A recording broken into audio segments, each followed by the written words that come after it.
Afternoon. Uy,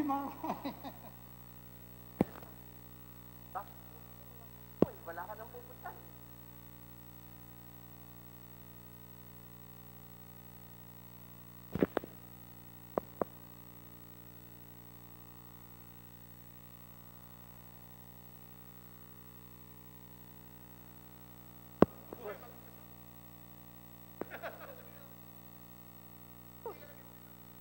Wala nang pwede. Sir, gagawin.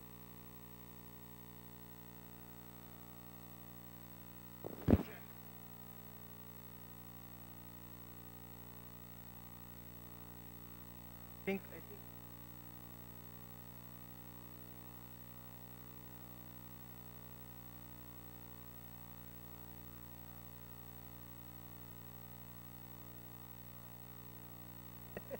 very good, boss.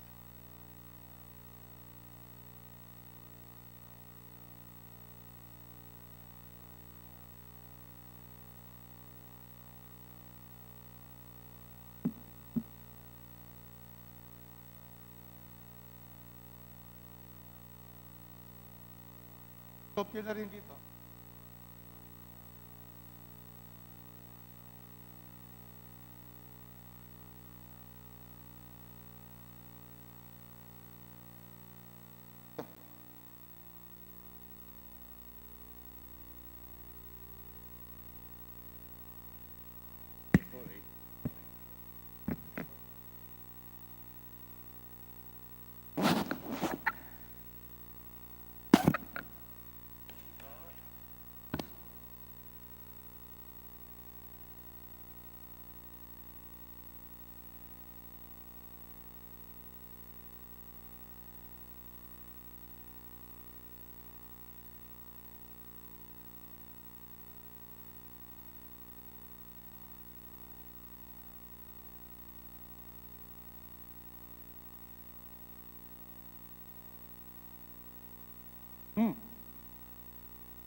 Session is resumed. Majority Leader. Mr. Speaker, I move that we take up additional reference of business and that the Secretary General be directed to read the same. The Secretary General so directed. Additional reference of business, bills on first reading, House Bill Number 8685, granting Philippine citizenship to Wendy Kai, Representative Lacson. To the Committee on Justice. House Bill Number 8686, granting Philippine citizenship to Sang Sheng Kang, Representative Lacson. Ang apat. To the Committee on Justice. House Bill Number 8687, granting Philippine citizenship to Lipang Zhang, Representative Lacson. To the Committee on Justice. House Bill Number 8688, establishing a safe pathways network of bicycle lanes and slow streets, Representative Legarda. To the Committee on Transportation. House Bill Number 8689, institutionalizing the alternative learning delivery modes in the K-12 basic education system, Representative Defensor Lawrence, Groseta, and Benitez. To the Committee on Basic Education and Culture. House Bill Number 8690, establishing the Maritime Workers and Seafarers Administration, Representative Gonzales Sandro and Losotan. To the Committee on Government Reorganization and the Committee on Overseas Workers Affairs. House Bill Number 8691, institutionalizing the practice of extended procedures responsibility in waste management, Representative Villar. To the Committee on Ecology. House Bill Number 8692, mandating the DOTR to install, construct, provide, maintain, and improve facilities to ensure the full access, independence, safety, and mobility of PWDs using public rail transit systems and allotting an annual budget therefore, Representative Olivares. To the Special Committee on Persons with Disabilities. Siguro pag may time tayo yung House Bill Number 8693, creating the Department of Technical Education and Skills Development, Representative Marino. To the Committee on Government Reorganization and the Committee on Higher and Technical Education. House Bill Number 8694, Right-Sizing the National Government to Improve Public Service Delivery, Representative Marino. To the Committee on Government Reorganization and the Committee on Appropriations. House Bill Number 8695, Establishing the Rules and Policies on Domestic Administrative Adoption Proceeding of a Filipino, Representative Tan Angelina. To the Committee on Welfare of Children. House Bill Number 8696, Expanding the Privileges of Senior Citizens to include free parking in all establishments, Representative C. Alvarado. To the Special Committee on Senior Citizens. House Bill Number 8697, Establishing a Safe Pathways Network of Bicycle Lanes and Slow Streets, Representative C. Alvarado. To the Committee on Transportation. House Bill Number 8699, Granting the President of the Philippines the power to suspend the implementation of the mandatory use of child restraint system in motor vehicles, Representative Sarmiento. To the Committee on Transportation. House Bill Number 8700, Strengthening the Civil Aviation Authority of the Philippines, Representative Sarmiento. To the Committee on Transportation. House Bill Number 9701, Converting the Bitas Elementary School in Bitas Pagtingonon into an integrated school to be known as the Bitas Integrated School, Representative Ligarda. To the Committee on Basic Education and Culture. House Bill Number 8702, Converting the Bunlao Elementary School in Bunlao, Kaluya into the Bunlao Integrated School, Representative Ligarda. To the Committee on Basic Education and Culture.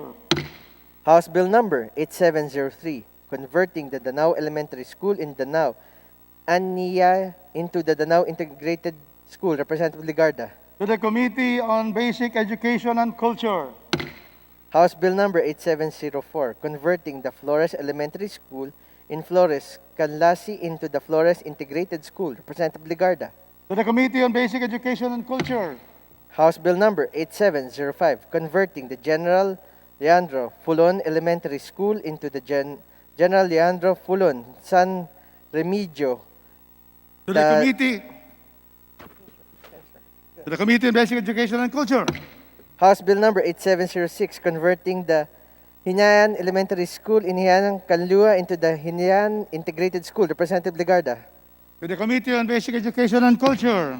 House Bill Number 8707, Converting the Imbangkal Elementary School in Imbangkal, Ania into the Imbangkal Integrated School, Representative Ligarda. To the Committee on Basic Education and Culture.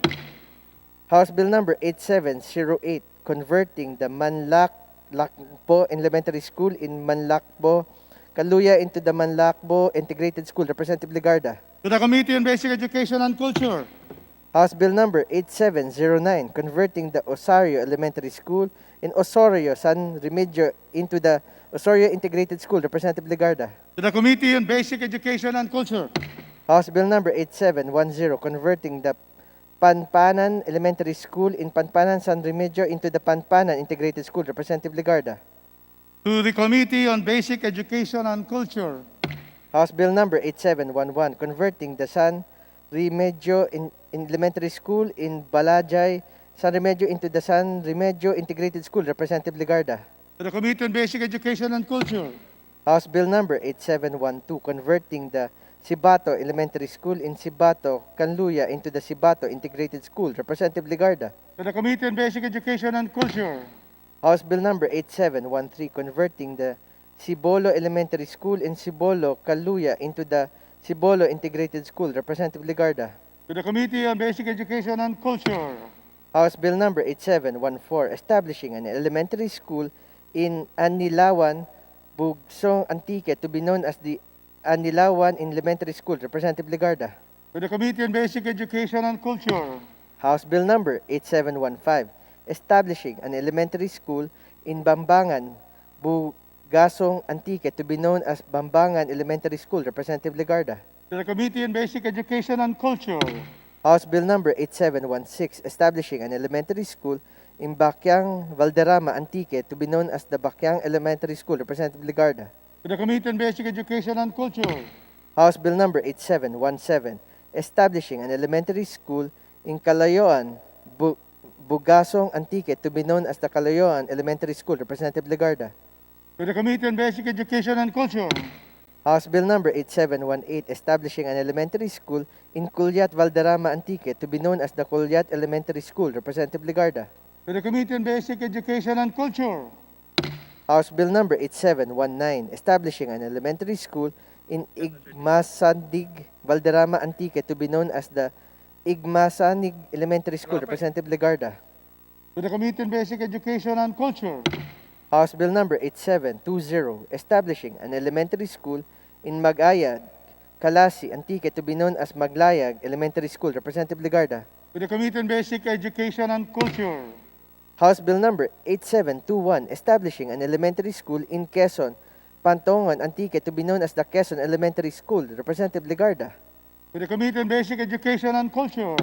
House Bill number 8722 establishing an elementary school in Tigkal, Pantangon, Antique to be known as the Tigang Elementary School. Representative Ligarda.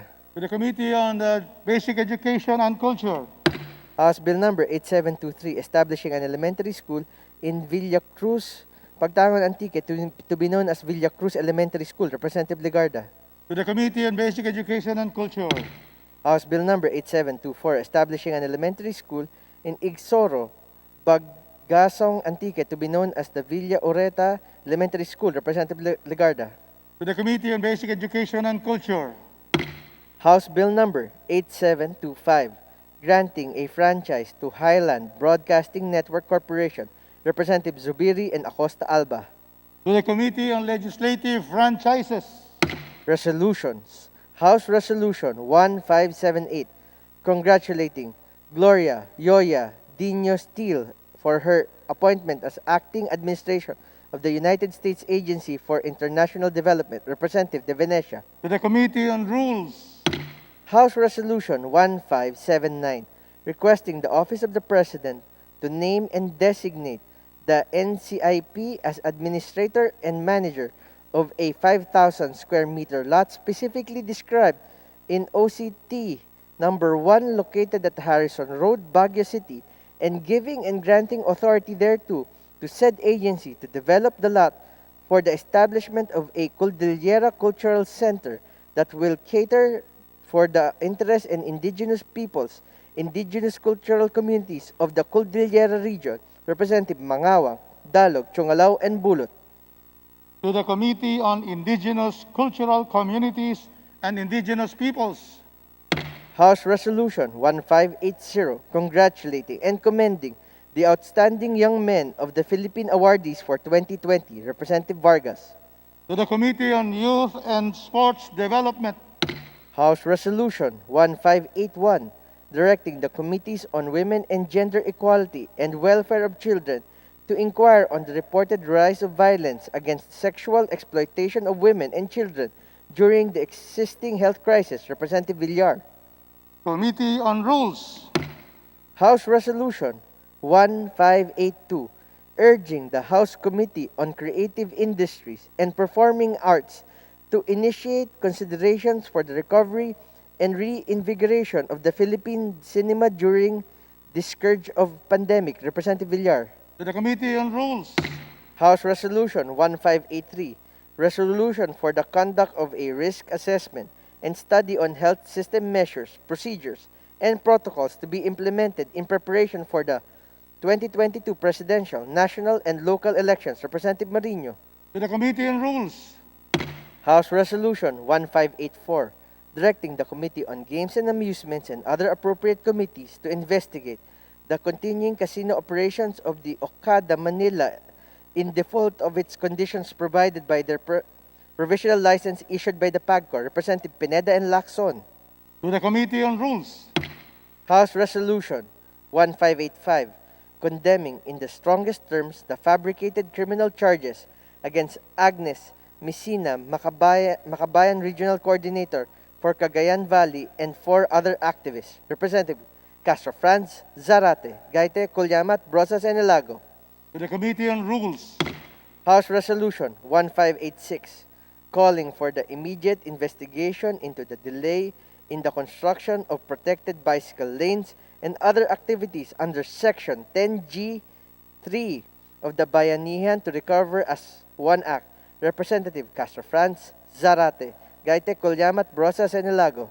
to the Committee on Rules, House Resolution 1587, directing the House Committee on Agriculture and Food to investigate the transportation restrictions on locally sourced pork and increase importation of pork amid the dire state of the local livestock industry. Representative Brosas. to the Committee on Rules, House Resolution 1588, urging the House through the Special Committee on Creative Industries and Performing Arts and other appropriate committees to investigate the reported cases on online piracy during the MMFF of 2020. Representative De Venecia, Fernandez, Rodriguez, Arroyo, Alonte, Bolilla, Vargas, Bagatsing, Sancopan, Singson Mihan, Ongroni, Revilla, Nieto, Co Angelica, De Los Santos, Maceda, Sevillano, Tambunting, Vergara, Defensor Lawrence, Santos Recto, Legarda, Macapagal Arroyo, Yap Victor, Hofer, Suntay, Nograles Jericho, Salceda, Robes, and Biason. to the Committee on Rules, Message from the Senate. Message dated February 15, 2021, informing the House that the Senate on even date passed Senate Bill number 1955, in which it requests the concurrence of the House of Representatives. to the Committee on Appropriations, Committee on Energy, to the Committee on Energy, Communications, letters and emails from certain provincial governors, municipal mayors, and city mayors submitting their reports on fund utilization and status of programs, projects, activities, implementation relative to the Bayanihan Grant to cities, municipalities, and provinces for certain months of 2020. to the Committee on Appropriations, Letter dated 5 February 2021 of Salvador C. Medeldea, Executive Secretary, Office of the President, Malacanang, submitting certified copies of the amnesty proclamations numbers 1090, 1091, 1092, and 1093, series of 2021, signed by President Rodrigo Roa Duterte on February 5, 2021, for the consideration and concurrence of the honorable members of the House of Representatives. to the Committee on Rules, Committee reports. Report number 753 of the Committees on Housing and Urban Development and Appropriations on House Bill number 8736. Report number 754 of the Committee on Basic Education and Culture on House Bill number 8737. Report number 755, 756, and 757 of the Committee on Legislative Franchise on House Bill numbers 8741, 8753, and 8755. Report number 758 of the Committee on Appropriations and Ways and Means on House Bill number 8648. Report number 759 of the Committee on Disaster Resilience on House Bill number 7174. Report number 760 and 761 on the Committee on Health and Appropriations on House Bill number 8758 and 8759. to the Committee on Rules, Message from the President. Message dated February 4, 2021, endorsing the Harmonized Legislative Executive Development Advisory Council Common Legislative Agenda for the 18th Congress. to the Committee on Rules, Majority Leader, Mr. Speaker, the gentleman from the 1st District of Laguna, Representative Dan Fernandez, wishes to rise on a matter of privilege. may we know the nature of the privilege to be invoked. Mr. Speaker, I rise on a matter of personal and collective privilege. Please proceed. Maraming po salamat, Mr. Speaker, my dear colleagues, Majority Floor Leader, for giving me this chance to deliver this speech. Tunay na nakakabahala na po yung nangyayari po sa atin sa larangan po ng sektor ng enerhiya. 20 taon na po nakakaraan ang binuo itong EPIRA Law sa pangako po na atin po na babawasan ang singil ng kuryente para po sa ating pangmamamayang Pilipino. After 20 years ng EPIRA Law, ay patuloy pa rin naghihirap ang ating mga kababayan sa larangan po ng singil ng kuryente. No less than the President of the Philippines, President Rodrigo Roa Duterte, ay na-mention niya po sa kanyang SONA at binibigyan niya po ng warning ang ating pong mga mayayamang negosyante, ang ating mga oligarchies, na ayusin nila ang kanilang serbisyo sa larangan po ng 3 bagay: telekomunikasyon, tubig, at kuryente. Sapagkat ito na lamang po yung tanging maihahandog ng ating gobyerno na dapat ay nakakamit ng ating mga kababayan sa isang marangal at maayos na pamamaraan. Lahat po tayo dito ay naghahangad ng kabutihan at kaginawahan para po sa ating mamamayan. We always hope for the best for the Filipino people, for the Filipino family. Pero paano po natin gagawin ang mga bagay na ito kung mismo ang ating pong mga kababayan ay siya po ang ating kalaban sa pagbibigay ng tama at tumpak na serbisyo? Mismong mayayaman nating negosyante sa mga kanilang pakikipagsabwatan sa ilang miyembro ng ating pong pamahalaan, ay ginagawa nilang playground yung ating pong EPIRA law. Pinaglalaroan po nila ang batas, pinaiikot po nila para sa kanilang sariling interes. Katulad na lamang po ng ginawa ng Meralco noong nakaraang January 27, kung saan sila po ay nag-conduct ng kanilang pong bidding para po sa power auction ng 1,800 megawatts, na kung saan 9 bidders po ang sumali, siyam na kumpanya, kasama po dito ang Big Three ng power generation at ang kanilang mga affiliates. Together with the true newcomers who have new technologies, meron po silang mga bagong sistema, mga bagong pamamaraan para bumaba po ang kuryente natin. But unfortunately, these three new players who can deliver a lower price of electricity, they were disqualified on a mere technicality. Section 23, Mr. Speaker, ng EPIRA law dictates that the distribution utility shall have the obligation to give our consumer electricity in a least cost manner. Ibig sabihin, sa pinakamurang pamamaraan, dapat bigyan po natin ng murang kuryente ang ating mga kababayan.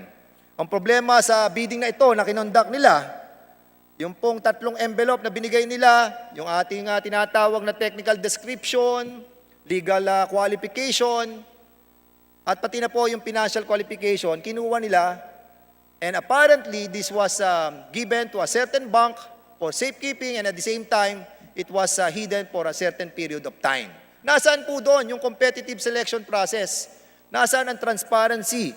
Nasaan ang honesty at accountability? Okay lang po sana sa akin yan, Mr. Speaker Kung ang kanilang pong binibidding dito ay yung kanilang building ng Meralco Pera naman nila ang pagpapagawa nila doon Pero dito po, ang ibibid dito, power plant, generator, 1,800 power plant na magbabayad ay ang sambayan ng Pilipino.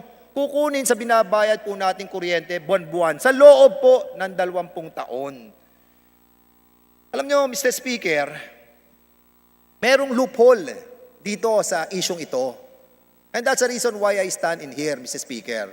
The Department of Energy, through Department Circular Number 2018-02-003, dictates and prescribe that the distribution utility shall appoint 5 members of the TPBAC, yung Third Party Bids and Awards Committee. Sila po mag-a-appoint. Sila ang gagawa ng term of reference. In other words, nasa kanila ng lahat ng kapangyarihan sa pagbibid noong pong kuryente na babayaran ng taong bayan. May mali, Mr. Speaker. Sabihin na po natin na si Secretary Kikusi, who issued this department circular, have a good intention. But unfortunately, this intention is not good enough. This department circular runs contrary to the very provision of EPIRA law, the very heart of the EPIRA law, Section 43, the function of PRC, na kung saan dapat po nilang i-promote ang competition at penalizing those who go against it. This is not right, Mr. Chairman. This is immoral. And that's the reason why, Mr. Speaker, I'm asking this Congress to step up on this matter and to look deeper on this problem. We need to institutionalize the competitive selection process and stop the oligarchies in manipulating and trying to hide on competitive selection process. Kailangan na po natin baguhin at makialam ang kongresong ito sa larangan ng bidding na ginagawa po ng distribution utility. Otherwise, patuloy na tataas ang ating kuryente at yung pangako natin sa ating taong bayan sa pamamagitan po ng EPIRA law, nabibigyan po natin sila ng murang kuryente, yan po ay hindi na mangyayari. We need a reprieve for the Filipino people. Dahil we have promised a lower electricity through EPIRA, but it never came, unfortunately. Kaya, sa mga panahong ito, Mr. Speaker, gutom ang tao, walang pera, walang trabaho, tapos mataas pa ang kuryente. Nasa mga tao na ang lahat ng problema. Saan ka pa, Mr. Speaker? Nakakaawa. Mr. Speaker, I would like to take this opportunity to ask the leadership of this House to look into this. And at the same time, try to find out also the pronouncement of ERC Commissioner Agnes de Manadera last September, na kung saan sinabi niya sa hearing ng Good Government, Committee on Good Government, na by December, babaguhin na at i-adjust na ang computation ng weighted average cost of capital nung Disyembre na nakaraang taon at itatama ang tamang koleksyon at pagkita ng Meralco. Pero sa kasalukuyan, Mr. Speaker, Pebrero na. Hindi pa rin po nagre-report sa atin ang ating pong commissioner ng ERC. And I would like to show you a little video clip. Tapos na po ako, Mr. Speaker. Gusto ko lamang po ipakita yung pronouncement at magandang statement po ng ating pong ERC chairwoman.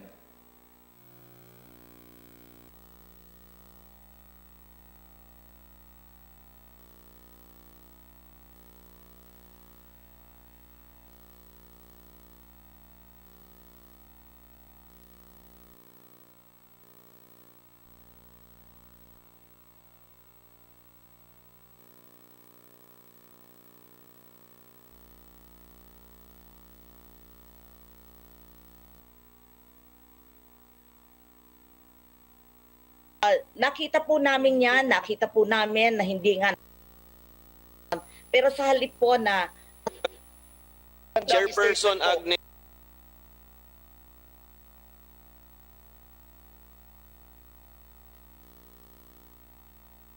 Chairperson Agnes de Vanadera. Thank you very much, Mr. Chair. Nakita po namin yan, nakita po namin na hindi nga nagkaroon ng evaluation. Pero sa halip po na maghanap pa kami kung sinong kasalanan, ang amin pong tinignan ngayon, dahil hindi naman po kami pare-parehong nandun na pasimula 2011, ang nakita po namin, gumawa kami ng paraan at ngayon po ay natapos na ang pag-aaral ng aming consultant tungkol sa WACC at ang nais ko pong isumite sa committee at mapanghawakan at ito ang sisingilin po ninyo, mahal namin Chair, ay ang aming commitment na by end of the year, mai-implement po namin ang adjustment sa WACC. Dahil ito po, ready na po, nabigay na po ng aming consultant yung kanyang recommendation at ito na po ang aming pinag-uusapan sa ERC. So, mahal namin Chair, we would like to move forward so that we can address this problem. Okay, maraming salamat po, Mr. Speaker. At yun lamang po, inihingi po ng ating pong, inihiling po ng ating pong chairwoman, Agnes de Verdera, na by December, noong nakakaraang taon, ay ibibigay po ang adjustment ng bagong WACC para po sa murang kuryente na matatanggap ng ating bansang Pilipinas, ng ating mga mamamayan. Sana po, I am appealing to the chairman ng Committee on Good Government, si Mike Aglipay, na sana ihirito at makita po natin ang tunay na pagbaba ng kuryente para sa masang Pilipino. Maraming salamat at mabuhay po ang 18th Congress.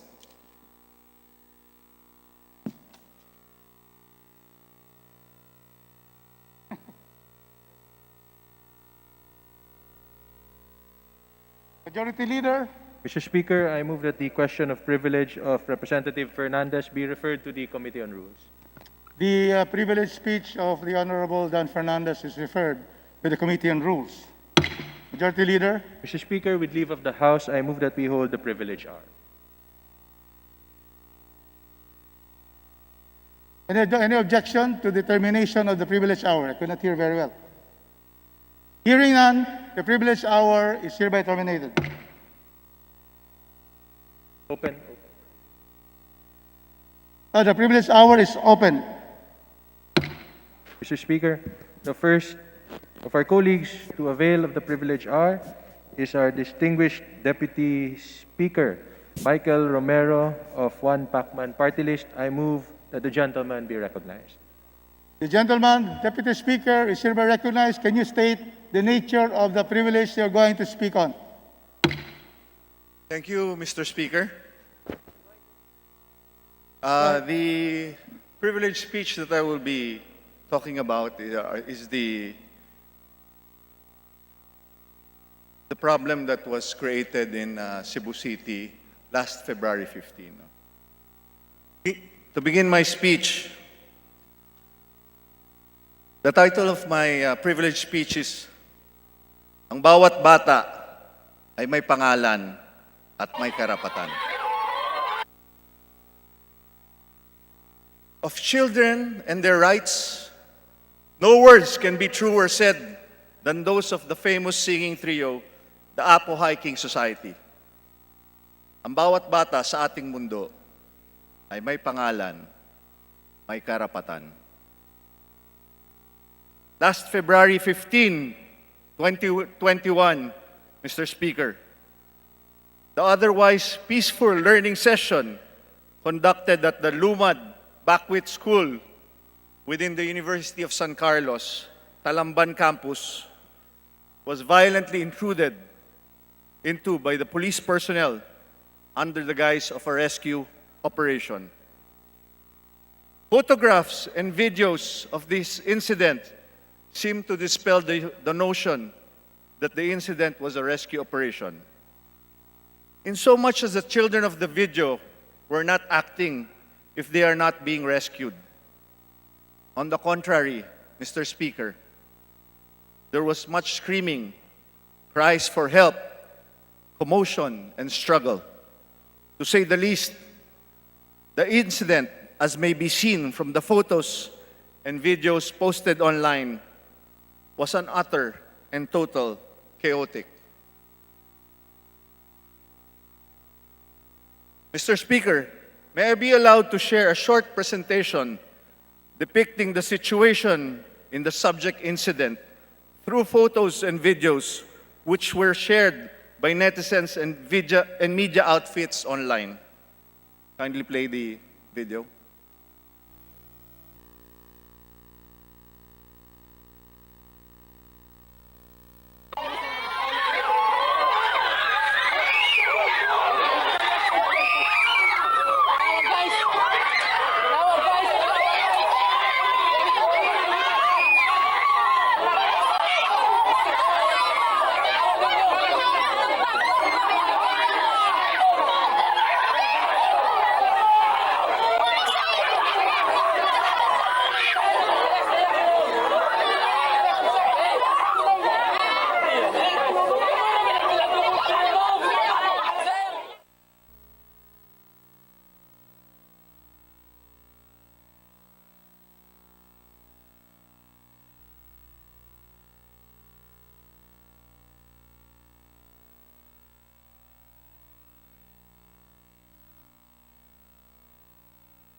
Ito po, Mr. Speaker, ang tinatawag nilang rescue operation na ginawa sa San Carlos Seminary na nag-aaral lang ang 22 na kabataan.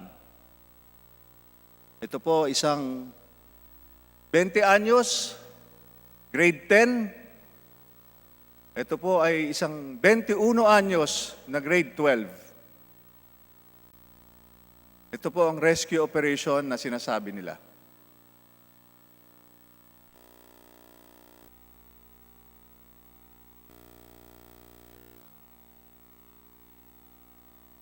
Clearly, Mr. Speaker, there is something remiss in this so-called rescue operation wherein a 20-year-old boy na gusto lang mag-aral, kailangan pang sakalin, kailangan pang patulugin ng sakal. 15 tao, 15 kabataan, 15 children were violently attacked by this illegal raid. Mr. Speaker, there are many questions wanting to be asked as clearly. However, one thing evident is this subject incident led to distress, agony, and even trauma to these children. Most certainly, Mr. Speaker, the children in the photos and videos do not feel that they are being rescued. The video footages acquired by our Save Our School network and GMA News, it was shown that excessive force was used against the students and their teachers. It is disturbing that the children were not only exposed to brazen acts of violence towards their teachers and elders, the children were also big victims of these acts of forceful taking and inhumane treatment of people. Most especially the gentleman in white, who, as I said, was just a grade 10 student.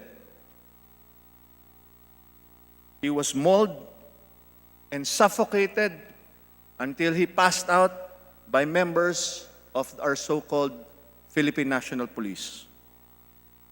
While members of the PNP are generally regarded as upright citizens who makes countless sacrifices protecting our rule of law in this country, these photos and footages clearly shows the lapses on the part of the members of the Police Regional Office Regional 7, who without reservation violently entered the Lumad Bakwit School.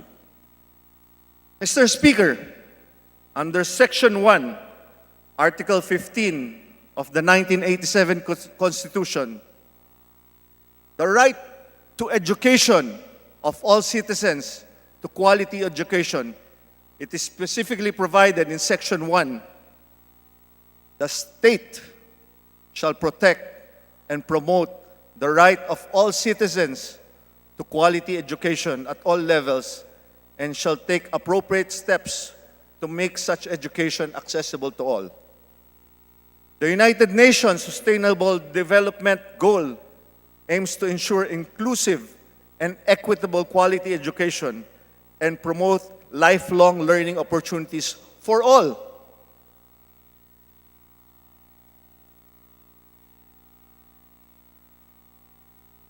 The threat of violence extends to all children and includes their spaces for learning and development. With this, Mr. Speaker, I implore our brave and upright police officers to please, regardless of ethnicity, regardless of religion, regardless of social status, please spare the Filipino children and respect their constitutional right to education. From the acts of aggression, Mr. Speaker, spare the children. From undue hostility, Mr. Speaker, spare the children. From any form of violence, Mr. Speaker, please spare the children. With fervor, I condemn the violent acts committed against the children in this incident. I appeal to Chief PNP Debold Sinas to relieve all those who are involved in this illegal raid of children inside the seminary of San Carlos while the House of Investigation is ongoing. I appeal for this to save the very institution which was entasked to protect our children, the Philippine National Police. Lastly, I ask the good government, the Committee on Good Government, the Committee on Welfare and Children, and all our members of this 18th Congress in general to likewise condemn the acts of violence committed against these children and initiate, as early as next week, a full investigation in aid of legislation relative to this incident dated February 15, 2021 at the Talamban campus, University of San Carlos. Mr. Speaker, the Philippine National Police is there to protect the Filipino citizen. Sinabi nila to, sinumpaan nila to, nasa na po yung protection na yan? Wala sa ating konstitusyon nakalagay na ang dapat protektahan ay yung mga mayayaman lamang o mamili tayo kung sinong gusto natin protektahan. This bold, brazen, and brutal attack to our children, what if anak natin yun?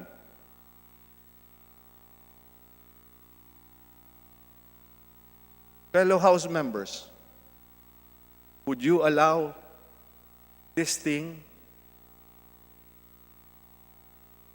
a raid, na atakihin ang mga eskwelahan ng anak natin? What is the difference? There is no difference. So, when I saw that video, when I saw that photo, those photos, I cannot just sit back and relax and try to think that this would, may iba mag-aayos niyan. I was elected as a congressman of the 18th Congress. It is my right and my duty to stand up for the oppressed, to stand up for these children. Thank you very much, Mr. Speaker. We thank the Honorable Deputy Speaker, Mikey Romero, for that very forceful and highly informative and significant privilege speech. Majority Leader.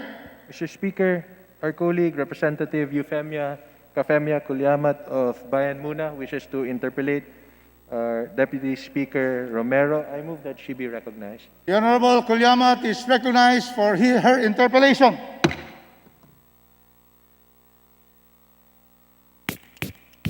Maraming salamat, Ginoong Speaker. Ang manifestasyon para sa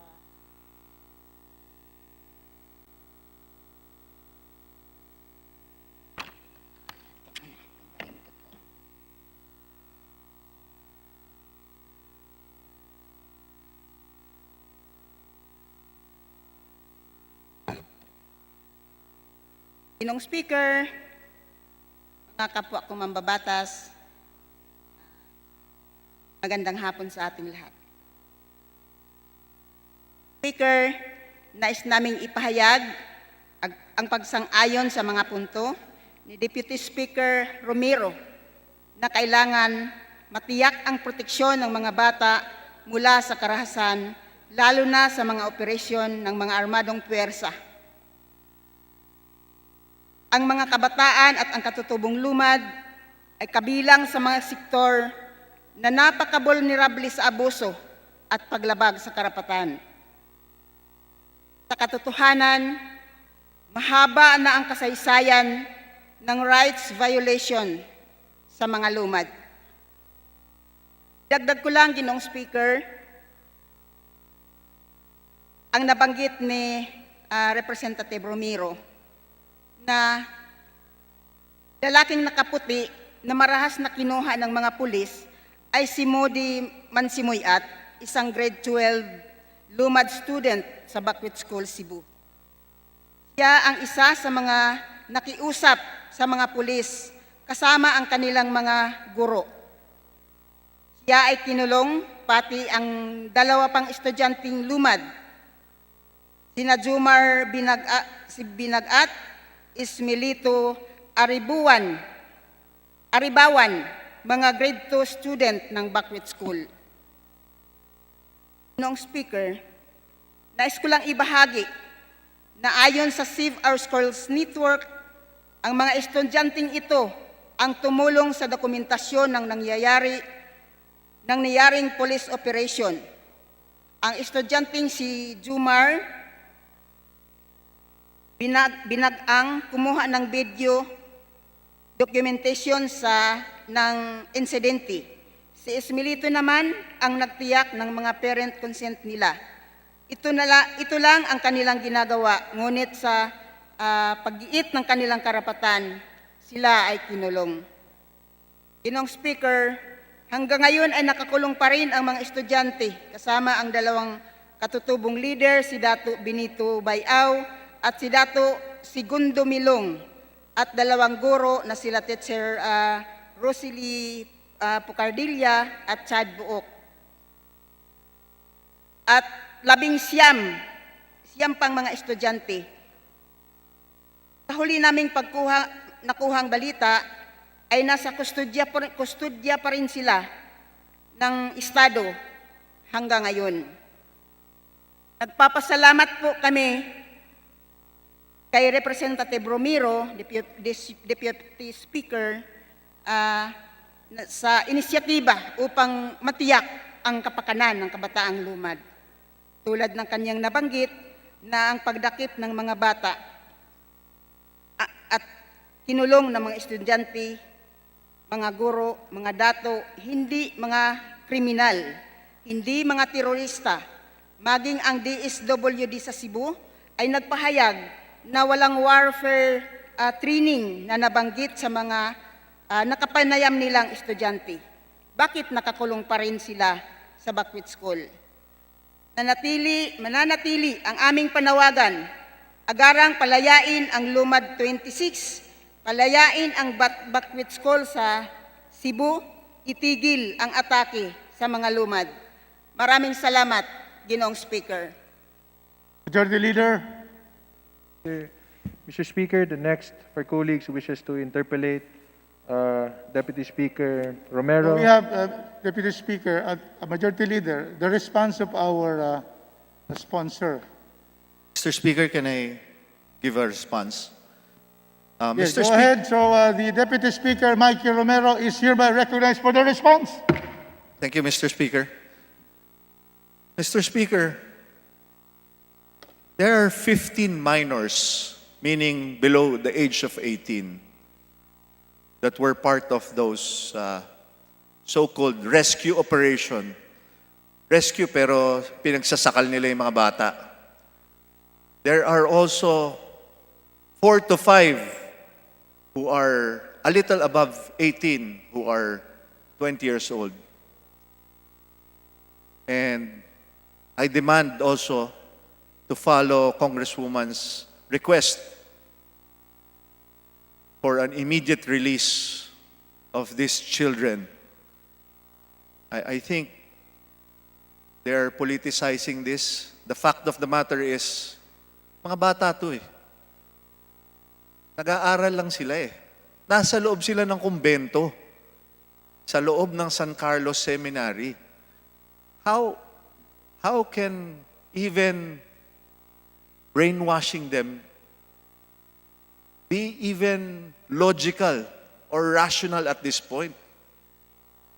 So I support our good Congresswoman and immediate release of these children. Most of them are below 18 and some of them are below 21. Thank you, Mr. Speaker. Thank you for the response. Majority Leader. Mr. Speaker, I move we recognize the distinguished Deputy Speaker from the 6th District of Manila, the Honorable Deputy Speaker Abante. Interpolate the Honorable Romero. The Deputy Speaker, Benny Abante, is hereby recognized. Mr. Speaker, would my good friend, Deputy Speaker Michael Romero, yield to some clarificatory questions, Mr. Speaker? With honor, Mr. Speaker. Please proceed. Mr. Speaker, I share the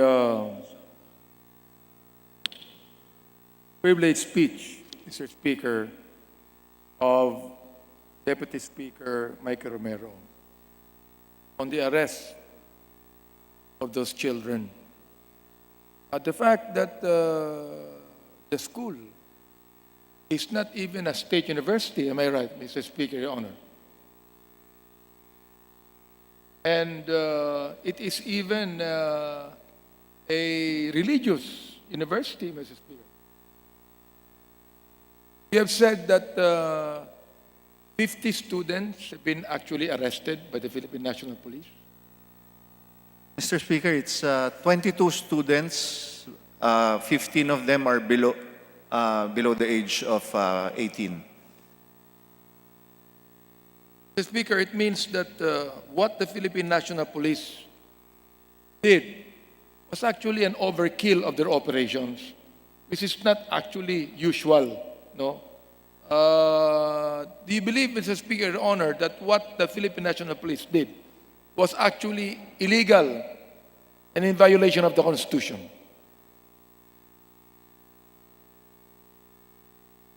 That is correct, Mr. Speaker. Wala man silang complaint nor warrant of arrest. The Speaker, according to the Constitution, on state policies, in Section 12, it says, the state recognizes the sanctity of family life and shall protect and strengthen the family as a basic autonomous social institution. The natural and primary right and duty of parents in rearing of the youth for civic efficiency, the development of moral character shall receive the support of the government. Section 13 says the state recognizes the vital role of the youth in nation building and shall promote and protect their physical, moral, spiritual, intellectual, and social well-being. It shall inculcate in the youth patriotism and nationalism and encourage their involvement in public and civic affairs. Mr. Speaker, Your Honor, would you think that Section 13 of the Constitution was violated by the Philippine National Police in arresting those 22 children, Mr. Speaker? Yes, Mr. Speaker, definitely. The clear violation of not only the Constitution, but the very basic rights of individuals. Mr. Speaker, Your Honor, the rules of engagement with the Philippine National Police is when the arrest would be done, that first of all, that the rights of the one arrested should be read, Mr. Speaker. Am I right? Yes, Mr. Speaker. Was the rights of the offended party actually mentioned by the Philippine National Police or the arresting team, Mr. Speaker, Your Honor? Mr. Speaker, from the part when I saw the video, there was even no reading of any Miranda rights or any rights to tell them what they are accused of. Basta pinik up na lang, sinakal, sinakay sa kotse, binuhat parang baboy. Kung nakita nyo, these are children. These are children studying. Alam nyo, despite them being 20 years old, hindi pa sila nakakapag-aral dahil they were deprived of studies. So, kaya itong mga 20 years old are just in grade 12, grade 10 to 12. Kasi this is their only chance to study. Mr. Speaker. Therefore, Mr. Speaker, Your Honor, that is a clear violation of Section 12 of the Bill of Rights. Yes, Mr. It Speaker. says, any person under investigation for the commission of an offense shall have the right to be informed of his right to remain silent and to have competent and independent counsel, preferably of his own choice. That was not even said, Mr. Speaker, Your Honor. Yes, Mr. Speaker. Very, very, very much correct. In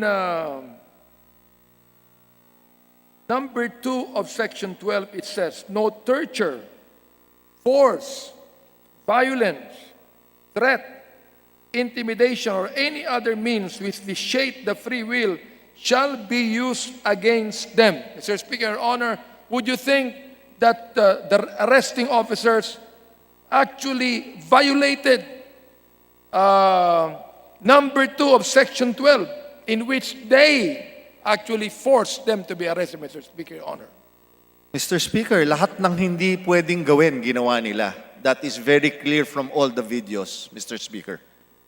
Palagay niyo po, Mr. Speaker, Your Honor, that is actually the result of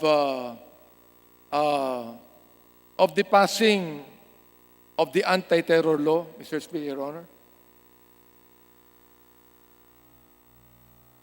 Mr. Speaker, I don't think it's part of the anti-terror law for purposes dahil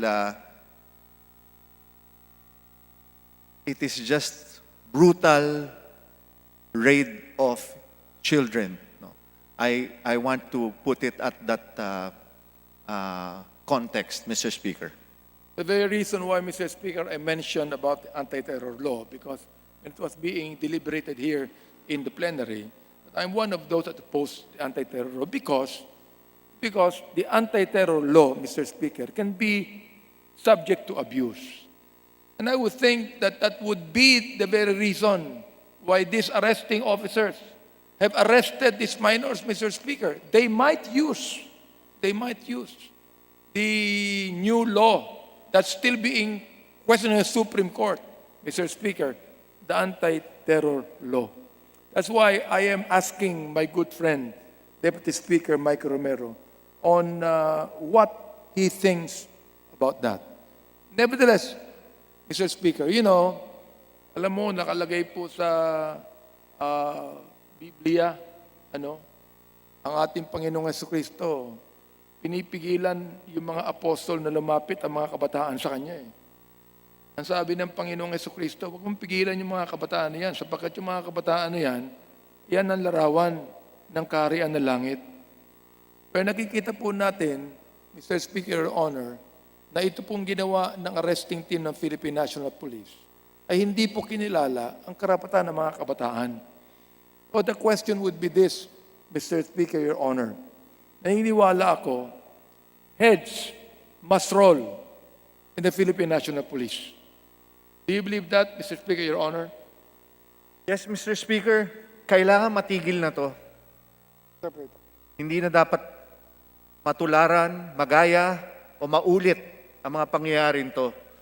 Ang tanong ko nga sa inyo, Mr. Speaker, ang mga anak natin, ang mga apo natin nag-aaral. If we don't stop it now, then may precedent na. Pwedeng mangyari to sa ating mga anak, apo, kamag-anak, napasukan na lang ng pulis ang mga eskwelahan at pulutin na lang. Talad ka rin ang mga anak natin at parang baboy, ilabas sila, Mr. Speaker. Palagay niyo po kaya, Mr. Speaker, Your Honor, may responsibility dito ang Philippine National Police Director General on the issue of command responsibility, Mr. Speaker.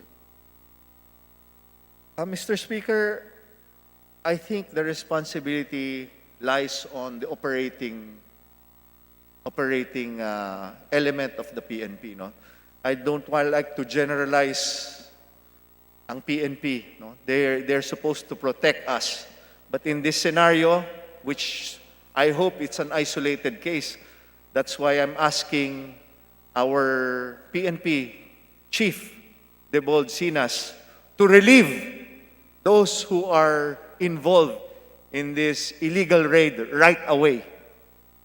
Therefore, Mr. Speaker, dapat ang gawin ngayon ng Philippine National Police Chief, i-relieve na yung nag-operate ng arrest. Oo. Yes, Mr. Speaker, I support that 100%. Ang tanong ko, Mr. Speaker, halimbawa, sapagkat meron na tayo ilang mga situations sa Philippine National Police na hindi po nire-relieve. Halimbawa po kaya, Mr. Speaker, ang ating chief ay hindi po nire-relieve yung mga nag-operate doon sa mga arrest na yan, Mr. Speaker. Ano dapat siguro ang pinakamagandang gawin? Mr. Speaker, if you're asking, if ang question nyo earlier is there command responsibility? Pagka ho hindi ni-relieve itong mga polis na to, nakasabwat sa illegal raid ng mga bata, ibig sabihin, may basbas po sa taas to. And mahihirapan ho tayo, pag nag-hearing tayo dito, na the command responsibility might go up, Mr. Speaker. Mr. Speaker, I fully support the manifestation and privileged speech of Deputy Speaker Mikey Royo. Nawa po, as soon as possible, ay pwede po nating nang i-resolve ang bagay na ito. Kung kinakailangan po na itong kongresong ito ay imbestigahan ang nangyaring yan upang hindi na po maulit, Mr. Speaker, Your Honor. Again, maraming salamat po, Deputy Speaker. Speaker, salamat po sa pagkakataon na ako po yung makapagtanong sa inyo. Thank you very much and God bless you. Majority Leader. Mr. Speaker. Mr. Speaker, I move we recognize the distinguished senior Deputy Majority Leader, Congressman Boying Rimulya, to interpolate the Honorable Romero. So move, Mr. Speaker. The Honorable Deputy Majority Leader is hereby recognized. The senior Deputy Senior, Majority Leader. correction for the record, Senior Deputy Majority Leader Boying Remulla of Cavite is recognized. Maraming salamat po, Mr. Speaker. Meron lang ako mga katanungan na para linawin po ang pangyayari, ang mga pangyayari na naganap sa lalawigan ng Cebu, kung saan nagkaroon daw ng raid sa paaralan. Ilan ba ho ang mga ni-rescue? Ang sabi nga, ni-rescue daw ng kapulisan, ginoong tagapagsalita. Mr. Speaker, there are 22, and out of the 22, there are 15 minors. 22 at ang 15 sa kanila ay wala pa sa hustong edad at nasa ilalim pa ng parental authority. Tama ba ho yun? Tama po, Mr. Speaker. At pag sila po ay na under parental authority, ang ibig sabihin, pwede hong magreklamo ang mga magulang sa kapulisan kung sa tingin nila ang kanilang mga anak ay nalalagay sa alanganin o kaya't meron silang mga pagdududa sa mga nangyayari sa kanilang mga anak. Pwede silang magreklamo sa kapulisan tungkol dito. Tama po, Mr. Speaker. So, ito ba'y inalam na ho ng ginoong tagapagsalita kung merong hong reklamong ibinigay o ginawad ang mga magulang ng mga bata na nirescue ng mga pulis? Sa pagkaalam ko po, Mr. Speaker, ito pong mga batang to ay nagbigay ng parental consent. Ang tanong ko ho kung may reklamo ba ang mga magulang sa mga kapulisan, kaya't ang mga pulis ay nagpunta sa lugar na pinangyarihan upang tingnan o kaya't manghuli kung meron mang lumalabag sa ating batas. Sa pagkaalam ko po, Mr. Speaker, wala pong complaint na nangyari. Wala po silang natanggap na complaint. Ayun ho ang inyong pagkakaalam. Kung meron hong reklamong ang mga magulang, magbabago ba ang inyong pag-iisip tungkol sa bagay na ito? Mr. Speaker, ang akin po is the act of violence against children. Hindi ho natin gusto yon. Wala ho rito sa kapulungan ito ang magnanais na magkaroon ng pagbubusabos ng mga taong bayan. Wala ho sa atin dito na papayag na gawin ito. Yung sa video niyo ho ba, identified niyo ba ho, nakilala niyo yung 5 pinakita niyo na bilang mga minor de edad o sila ba'y nasa hustong gulang na? Doon sa mga video, at least na-identify ko mga 3. And the range of, some of them are 20, some of them, yung mga bata hong hinahatak at umiiyak, mga minor. Pero hindi kayo sigurado kung ilang taon na ito mga taong ito na hinuli. Lalo na yung mga pinakita nyo sa video. Wala kayong kaalaman sa kanilang mga pangalan, edad, estado sa buhay, o kaya mga kanilang personal circumstances. Meron ba kayong alam sa mga ito? Mr. Speaker, alam ko po lahat ng pangalan nila, nandito po sa akin, pero for purposes po of also protecting their identities, hindi ko po ilalabas dito. Kasi ano ho yan ang aking hong tinatanong dito, kung sila ba'y nasa hustong gulang na. Kung ganyan ho ang inyong sagot, parang hindi ho pantay ang labanan at kumakampi tayo ng hindi ho natin binibigay ang lahat ng dapat malaman ng kapulungang ito sapagkat tayo pa yung magdidesisyon dito, hindi lang dahil sa emosyon, kundi dahil sa katotohanan ng mga pangyayari. Ika nga sa Ingles, the factual antecedents surrounding the case. I agree, Mr. Speaker, with our good Deputy Majority Leader, Senior Deputy Majority. That's why I'm forwarding this to the good government as well as the Committee on Children's Welfare to further investigate this matter. No? And if there are PNP officers that are involved, also the punishment should be given to them. Ngunit ang isang katanungan ko ho na hindi pa sinasagot, kung meron hong magulang na nagreklamo sa kapulisan, at ito hindi nyo naman alam kung meron o wala, kung meron bang magulang na nagreklamo sa kapulisan, magbabago ba ang inyong pagtingin sa pagpunta ng mga pulis dito sa paaralang ito? Mr. Speaker, yung pong manner of getting the children is what I am espousing. Now, hindi ko pa ho nakikita if there is a complaint dahil tinatago ng PNP yan. But hindi ho magbabago ang pasya ko on how they treated and maltreated and put violence into these children. Children ba ho, yung mga bata ba ho ang kanilang binusabos o ito ba yung mga mas matatandang mga kasama ng grupong ito? There are 15 children below the age of minor. Below 18 years old. Below 18 and a few that are considered as their teachers. At sa mga 5 pinakita nyo sa inyong video na hindi hinawakan na maayos ng mga pulis, ilan ba ho rito ang nasa hustong edad at ilan dito ang minor de edad?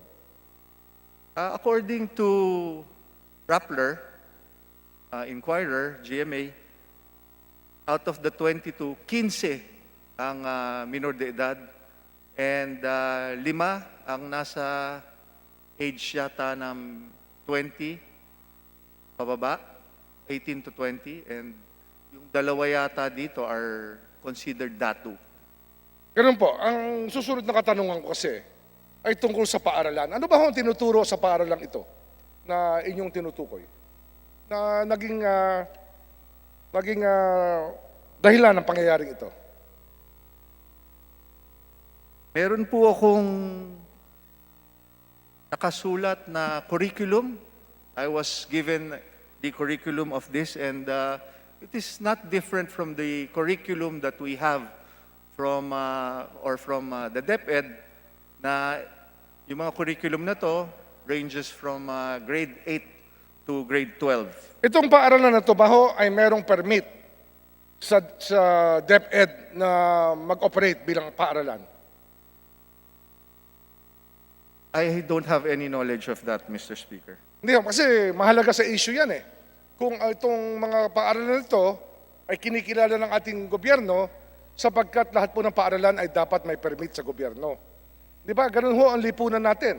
Kailangan ho may pahintulot ng gobyerno para mag-operate ang isang paaralan. Kaya dapat ho, alamin natin yan, ginoong tagapagsalita, di ba ho? Mr. Speaker, Mr. Speaker, Di ba ho, dapat alamin natin kung merong permit o wala ang paaralang ito. Kasi kung meron nagreklamo magulang, ang paaralan ay walang permit galing sa gobyerno at ang kanilang anak ay menor de edad, nasa tamang lugar naman ng kapulisan na tingnan o kaya sa kanilang pagtingin kung may makitang violation o paglabag sa batas, ay hulihin ang mga lumalabag sa batas. Tama ho ba yun? ano ho kaya ang complaint na yun? Hindi ko rin maintindihan. Ano ho ba mako-complaint? Alam niyo ho, kahit sa civil code natin, alienation of affections, pwede ho maging panggalingan ng isang damage suit. Kung ito po ay illegal detention, lalo na ho, life imprisonment ho ang kapalit niyan. Kung ito po ay hindi mo natin alam yan kung ano talaga yung kasi wala naman ako sa lugar na yon, hindi ho ako kasama sa nag-grade at hindi pa naman ako kasama sa lahat. Ang alam ko lang ho, meron tayong pinag-uusapan dito ng mga batang nirescue sa paaralan at yung paaralan na to, tinatanong ko ho sa inyo kung meron silang permit sa gobyerno. Kung ito po ay kinikilala ng gobyerno na pwedeng mag-operate bilang paaralan. Mr. Speaker, I think the San Carlos Seminary is also a declared, they can... Sila ba ho ay registradong estudyante ng San Carlos Seminary? So I had the Ito ba yung impression paaralan, ang na seminaryo? pwede silang Ginoong tagapagsalita. Kasi educate ng mga tao, oho, mga children. ang seminaryo ay isang religious school. Ito po ay isang theological school. Ngayon, ang tanong ko sa inyo, kung sinasabi niyong ito ay San Carlos Seminary, sila ba ho ay registered na estudyante ng paaralang ito o kaya ng seminaryong ito? Mr. Speaker, dahil ho, these children are from Davao, lumipat ho ng Cebu, based on my knowledge, and the SVD housed them in the San Carlos Seminary to be taught yung mga grade nila, no? Grade 8 to 12. And yung mga nakuha, some of them are their teachers, Mr. Speaker. O, di ang tanong ho natin dyan, galing Davao yung mga bata, lumipat ng Cebu. Kasama ba yung mga magulang no lumipat sila mula Davao hanggang Cebu?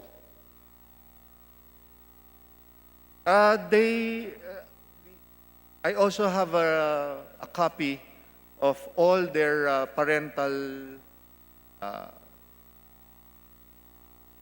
guidance, yung approval ng mga parents nila na nandyan sila sa Cebu and they're being taught. Ito bang approval na ito, pwedeng bawiin ng magulang o hindi po? Pasensya na po. Mr. Speaker, can you repeat the question? Ang mga parental approval na sinasabi nyo, may karapatan ba ho ang magulang na bawiin na kanilang approval o wala? Definitely, they have all the right, no, as parents like us. Kung gayon, Bawiin anything. marahil po, sana maging patas tayo sa pagtingin sa bagay na ito. Alam naman natin, ang mga pulis po ay lingkod bayan. At ang tingin ko ho, wala sa ating bansa na gustong lumabag sa batas. Kaya kung meron ho tayong nakitang paglabag sa batas, baka marahil ho, kailangan malaman natin at maging maliwanag tayo at marinig natin ang dalawang panig. Yun lang po ang aking tinuturo sa inyo, minumungkahi dito. Hindi po ako kumakampi ng kahit saan. Ang nakita ko kasi isang panig lang ang naririnig. Marahil mas mabuti kung dalawang panig po ay naririnig natin. At sa pagdinig po, marahil ay sasamahan ko kayo upang malinaw natin mapag-usapan ang isyong ito at marinig natin kung ano talaga ang pinanggalingan ng kaguluhan. Di ba ho, no? Kaya maraming salamat po sa inyong oras na ibinigay sa akin at ako po'y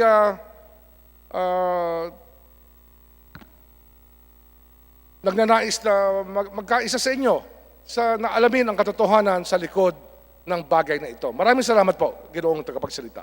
Maraming salamat po, Mr. Speaker. Mr. Speaker, if I may. Yes, please proceed. Deputy Speaker Yes, Mikey Romero. Actually, I welcome and support the manifestation of our good Senior Deputy Majority Leader. In fact, it is a chance also for the Philippine National Police as an institution protecting us to clear their side, no? And also to punish, if there is need to punish, kung ano naman ang kasalanan ng mga gumawa nito. Thank you, Mr. Speaker. Thank you, Deputy Speaker Mikey Romero. Majority Leader. Mr. Speaker, I move that we recognize Representative Arlene Brosas to interpellate Deputy Speaker Romero. The Honorable Arlene Rosas is recognized to interpellate the sponsor. Thank you, Mr. Speaker. Mr. Speaker, this is a manifestation of support for Deputy Speaker Romero's privileged speech. Maraming salamat po, Deputy Speaker Romero, sa pagtindig kaugnay sa isyong ito na lubos na nakakabahala para sa kalagayan ng ating mga katutubo. Mr. Speaker, sabi ni Shresilin Empong, isang batang lumad, mula sa dokumentaryong Bullet Laced Dreams noong 2020. Why is it that those who help defend our ancestral lands are the ones seen as evil? Matinding galit at lungkot ang aming nararamdaman sa nangyaring pagsalakay ng PNP Police Regional Office 7 sa santuaryo ng mga batang lumad sa University of San Carlos sa Talamban, Cebu. Sila po ay Bakwit School na may permit ng CTCSM at nakipag-usap sa Archdiocese of Cebu at San Carlos University para po sila ay tanggapin. Meanwhile, dahil inabot po sila ng panahon ng lockdown. Nakita natin sa pinresentang mga larawan at video ni Deputy Speaker Romero ang panggugulo ng mga pulis sa tinutuluyan ng mga lumad. Isa raw itong rescue operation, yun ang pinapalabas. Ngunit saksi sa mga kuhang video kung paano naghumiyaw at nagsiiyak ang mga bata noong pasukin sila ng kapulisan. Tahasang pinaghihila, pinagbubuhat, pinosasan ang 26 na lumad, kabilang dito ang kanilang voluntaryong mga guro at kanilang mga datu. Mahalagang malaman ng mga kinatawan dito sa Kongreso kung bakit nga sa isang universidad pansamantalang tumutuloy ang mga lumad. Mr. Speaker, mayaman ang kultura ng ating mga katutubo. Dahil sa timog na bahagi ng Pilipinas, matatagpuan ang mga katutubong lumad.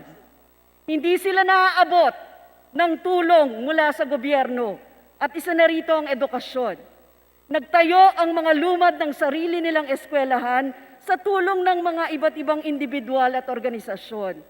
Kaiba sa mga tradisyonal na paaralan, tinuturuan sa mga paaralang ito ang mga lumad hindi lamang magsulat at magbasa, kundi paano pahalagahan ang mga likas na yaman at ng kahalagahan ng kanilang lupang ninuno. Tinuturuan sila rito kung paano magtanim at ang kanilang mga ani ay iuuwi nila sa kanilang mga tahanan. Dahil lamang sa lubos na pagmamahal at pagtatanggol ng mga lumad sa kanilang lupang ninuno at sa kultura nilang nalinang dito, pinaparatangan silang mga rebelde o miyembro ng New People's Army. Patuloy na minimilitarisa at binobomba kahit sa kalagitnaan ng gabi ang kanilang mga komunidad. Ginagawang kampo ng mga militar ang kanilang mga tahanan, nasaksihan nila ang pagpaday ng mga sundalo sa kanilang mga magulang. Pilit na pinapasarang itinayo nilang mga paaralan. Dahil dito, napipilitan silang magbakwit sa ibang lugar. Mr. Speaker, hindi na bago ang ganitong pangyayari. Noong nakaraang taon lamang, pinasok ng mga paramilitary ang UCCP Haran na tinutuluyan ng mga lumad mula pa noong 2015. Gobyerno mismo ang naglalagay sa panganib at pumapatay sa ating mga katutubong walang ibang ginawa kundi depensahan ang kanilang mga lupang ninuno mula sa pandarambong sa kalikasan. Hindi dapat natin gawing normal ang pagpatay, pagbobomba, pagsalakay at pandarahas sa kanila. Nag-file din po ang kinatawang ito kasama ang Makabayan Block ng resolusyon hinggil dito. Hindi papayag ang kinatawang ito na mababaon na lamang sa limot ang napakaraming kaso ng pananakot, pagpatay sa ating mga katutubo. Naninindigan ng Gabriela Women's Party kasama ang malawak na hanay ng masa na dapat panagutin ang PNP, ang AFP at ang National Task Force to End Local Communist Armed Conflict sa tahasang paglabag sa karapatang pantao ng ating mga katutubo. Free the Lumad 26, Free Lumad Bakwit Cebu. Maraming salamat po, Mr. Speaker.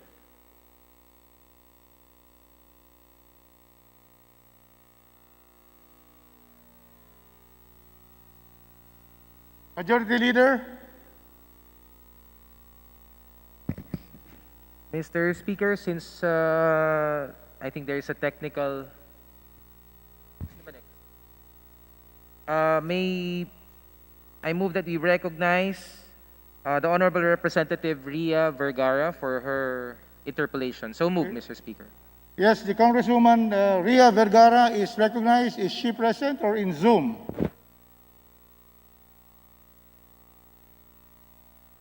Yes, the Honorable Vergara is now recognized. We see you very well in Zoom.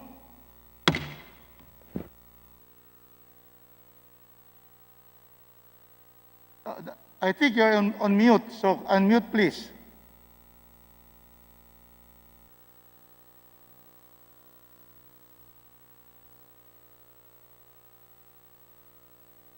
We cannot hear you.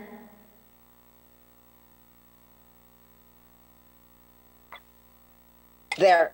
Can I be heard now, Mr. Speaker? Now, very loud and clear. Proceed, Congresswoman Vergara. Thank you, Mr. Speaker. Good afternoon. I commend and join Deputy Speaker Mikey Romero on his brave and honest, privileged speech. Whether the PNP had authority from the parents, whether San Carlos is an accredited university, these are only secondary to the privileged speech of Deputy Speaker Romero. What he did was condemn the violent and traumatic manner the children were allegedly rescued. And for bringing to light this reprehensible type of operations, I thank you, Deputy Speaker Mikey Romero, as a mother and as a fellow colleague who believe that children's rights must always be upheld. Thank you, Mr. Speaker. Thank you, Congresswoman Ria.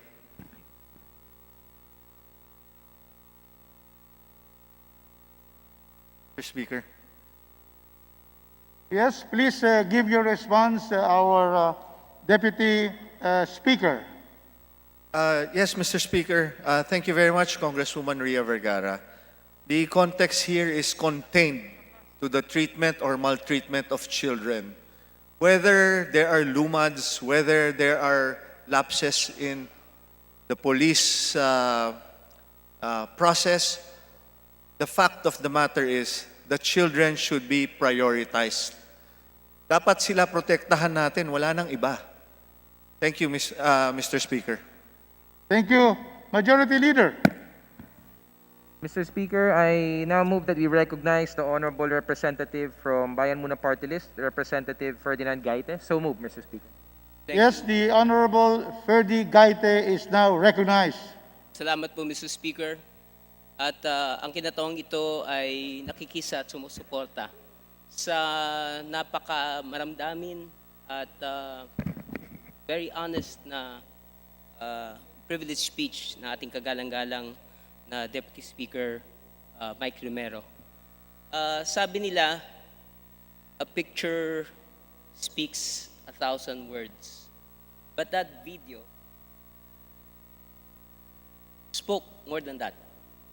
Nakita po yung trauma sa ating mga kabataan, kahit na ano pa ang sinasabing akusasyon na inihahapag sa kanila, they do not deserve that. kung ano man yung sinasabing walang permit, walang ugnayan sa San Carlos Convent, kung ano man ang akusasyon, our children do not deserve that.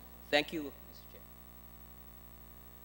Distinguished, the response of our Deputy Speaker. Yes, Congressman. Maraming po salamat, Mr. Speaker. And it is very emotional.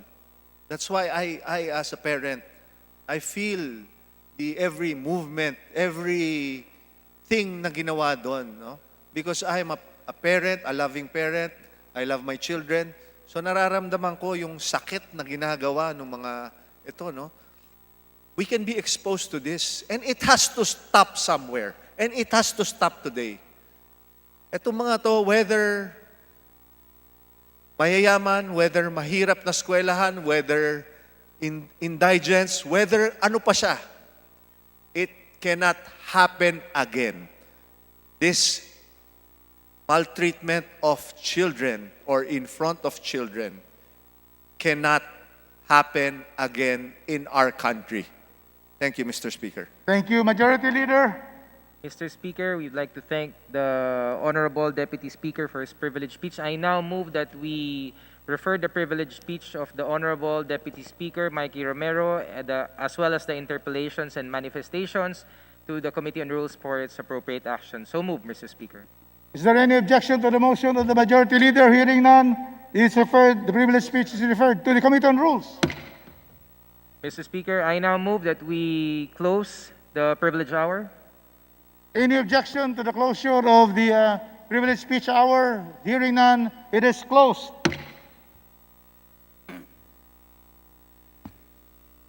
Mr. Speaker, Majority Leader.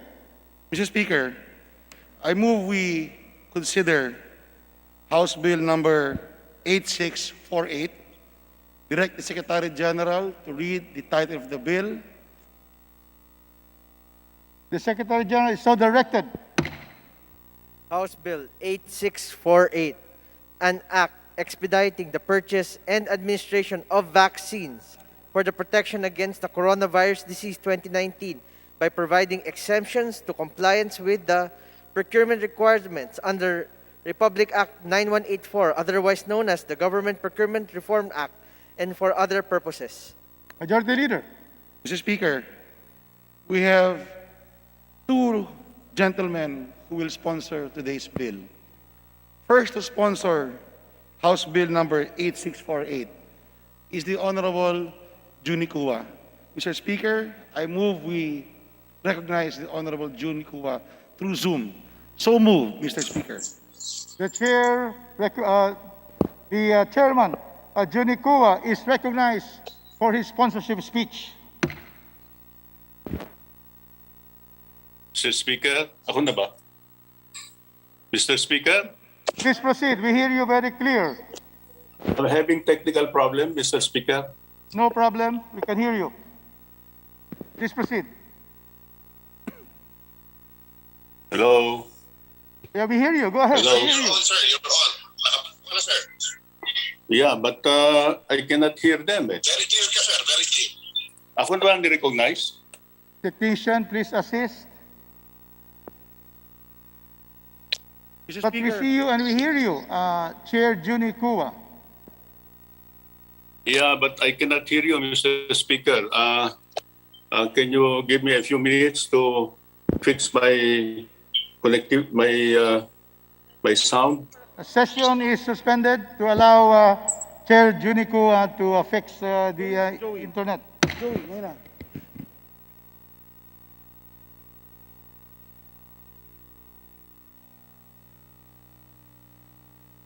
Dito wait, we'll ask for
Yeah, okay na. Okay, sige. Okay, Mr. Speaker. Mamaya na yan. Yes. Naririnig ka nila. Okay.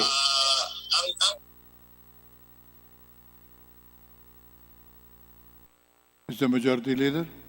Mr. Speaker, while the Honorable Sponsor, Junicua, is trying to fix the Zoom, his interconnection, I move we recognize one of the sponsors of House Bill number 8648, who is present here with us at the plenary, the Honorable Manix Dalipe, 2nd District of Zamboanga. So move, Mr. Speaker. The Honorable Dalipe is recognized. Mr. Speaker, distinguished colleagues, as Vice Chairperson of the Committee on Appropriations and Congressman representing the 2nd District of Zamboanga City, it is my honor and privilege to sponsor House Bill 8648, an act expediting the purchase and administration of vaccines for the protection against the coronavirus disease 2019 by providing exemptions to compliance with the procurement requirements under Republic Act 9184, otherwise known as the Government Procurement Reform Act, and for other purposes. This is authored, Mr. Speaker, by our House Speaker, Lord Alan J.Q. Velasco, Majority Leader Ferdinand Martin G. Romualdez, Minority Leader Joseph Stephen Caraps Paduano, Vice Chairperson Juni Kua.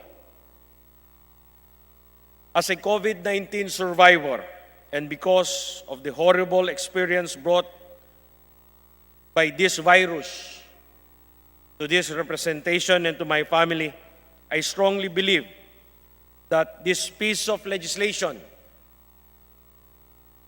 is very significant to our fellow Filipinos as we ensure the efficient and effective vaccination program.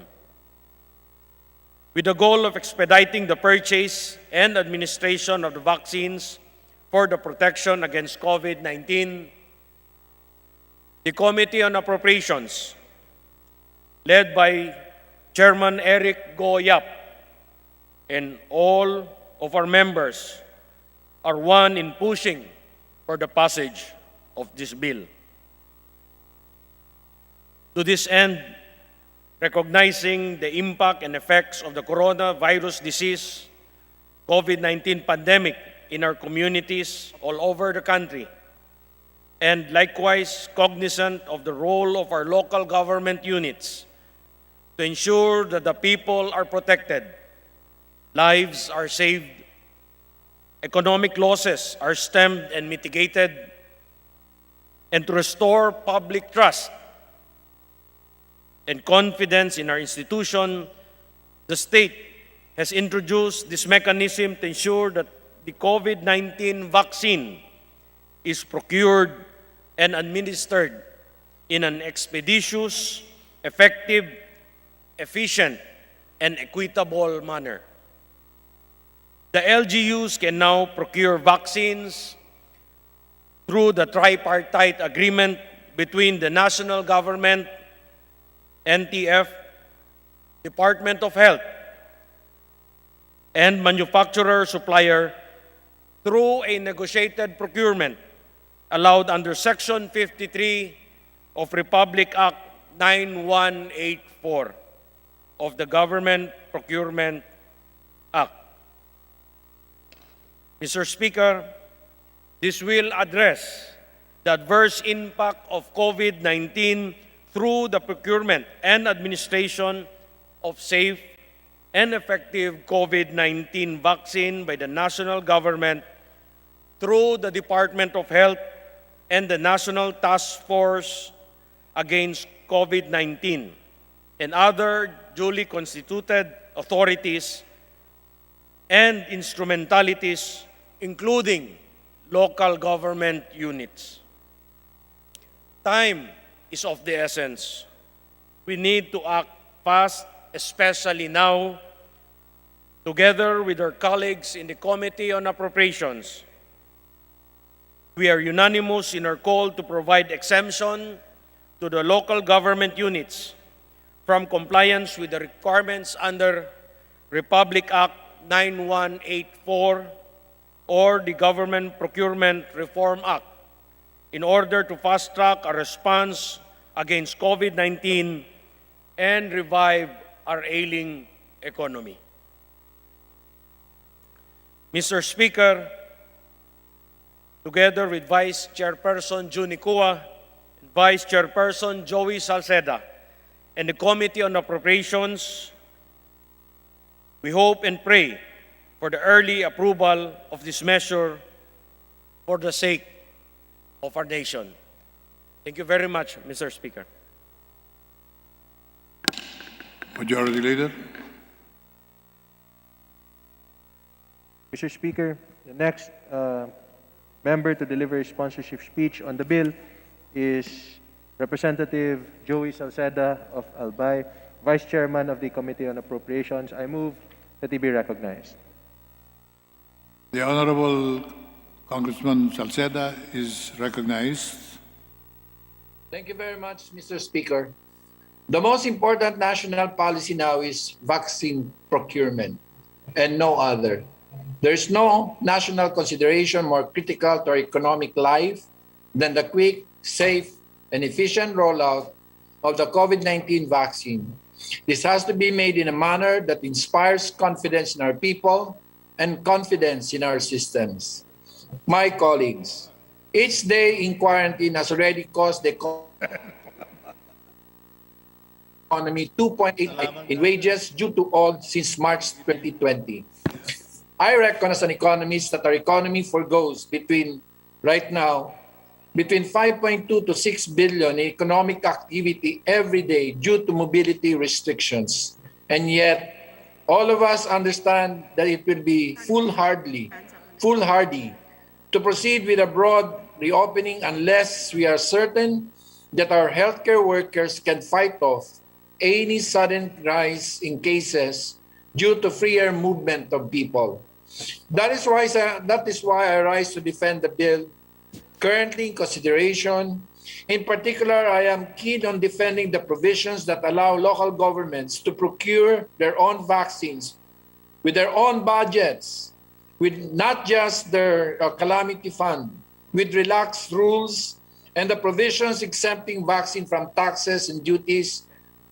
Although the duties are only 1%, it's more procedural facility that is engaged here. The key principle of the national government's relationship with local government is local autonomy. That is enshrined both in our constitution and our statutes. Nowhere must the principle be respected more strongly than now in upholding the local government's right and their duty to protect its own citizens in the manner it deems best suited to their own circumstances. The criticism over this particular provision is that it will leave our poor LGUs behind.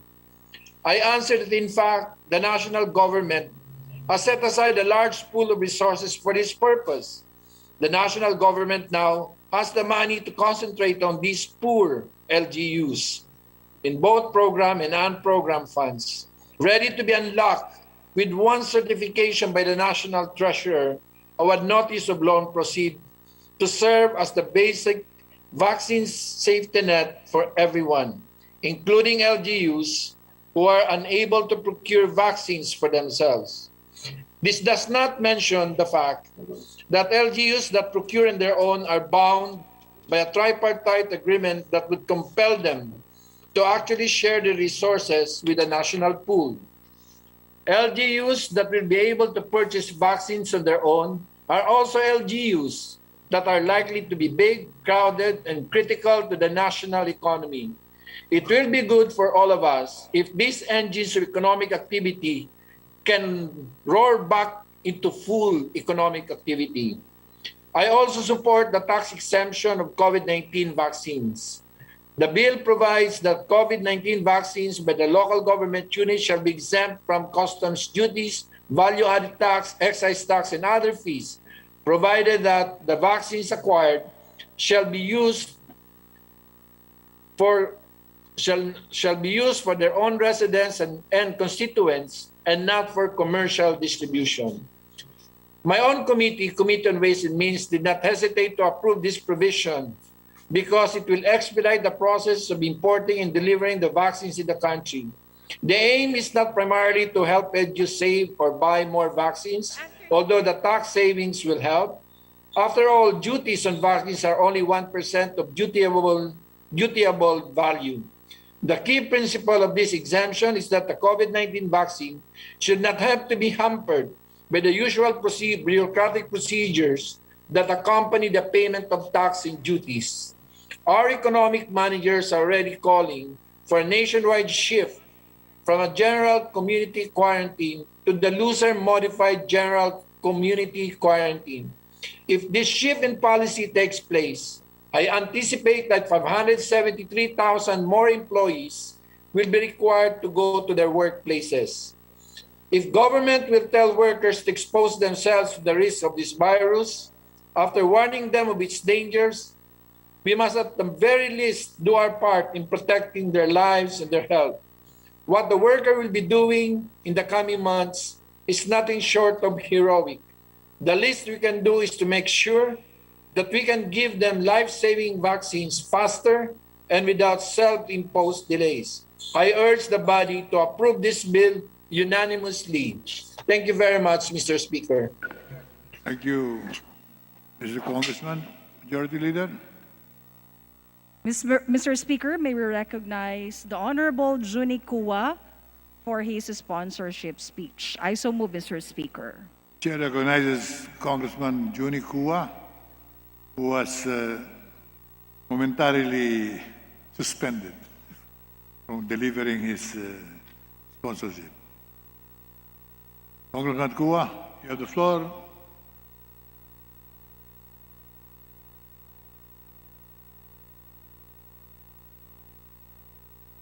Hello. Thank you so much for unmuting me. Mr. Speaker, thank you for this recognition and this opportunity to sponsor a landmark legislation. Today, it is my honor and pleasure to do this. And in the interest of time, may I be allowed to submit for the records of this august chamber the explanatory note of the Honorable Speaker, who is the principal author of this legislation, as his and my sponsorship speech. But I would like as well to say that this legislation is a legislation that we must all support. For the last almost 1 year, our nation has suffered. Many of our people have lost the jobs, and our economy has suffered its greatest decline. GDP growth has been negative and at an unprecedented level. And this is because of the strict restrictions on mobility, because of the infectious character of this pandemic. And the only way we can really move forward economically and psychologically as well is to take advantage of the greatest discovery of our time, the discovery of this vaccine. However, this vaccine is now the subject of scramble among nations. And it is important that we empower our national government and our local government to be able to react to this phenomenon. The ability to procure, the ability to administer this vaccine in the most expeditious way without the rigidity and inflexibility of our procurement laws. It is in this context, Mr. Speaker, that we are all prompted to craft this important legislation. This bill intends to empower the national and the local, as well as the local government, by exempting from the provisions of the local government code on advance payment, is specifically Section 338 of RA 7160, as well as Section 88 of PD 1445, otherwise known as the Philippine Auditing Code. RA 9184 provides certain mechanisms, but this mechanism needs to be reiterated so that it should be clear to all and sundry that the only way to procure these vaccines is by way of negotiated contract under emergency procurement modality enshrined in 9184. So, Mr. Speaker, it is time that we put the structure for an orderly procurement and administration of this vaccine. And this procurement to be more organized and systematic will require a tripartite arrangement or a multilateral arrangement between the national government, the local government, and the pharmaceutical companies who may have the vaccines for us to procure. We must recognize the fact that this vaccine is although experimental, it has gone through a lot of research and a lot of research protocols and safeguards so that it can be administered safely. However, because of the very nature of this new research output, it would be difficult for government to procure these vaccines without agreeing to certain demands of the pharma companies, especially when it comes to the possibility of side effects or adverse effects in the administration of vaccine.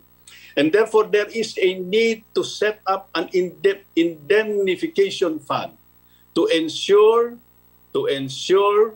that any adverse effect or damages that may be incurred will be properly addressed by the national and the local government in order to ensure the smooth implementation of this vaccine inoculation program or vaccination program.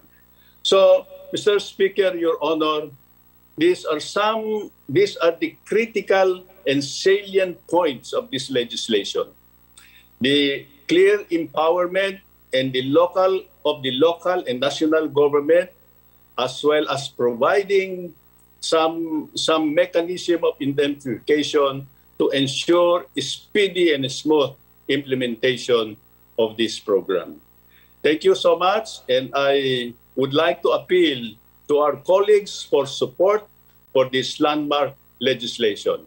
Maraming salamat at magandang hapon po sa ating lahat. The chair supports the appeal of the gentleman from Quirino, but may the chair ask one question?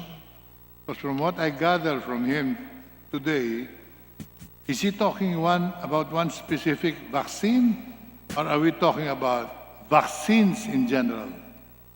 We are talking about vaccines in general, Mr. Speaker. So not one single vaccine?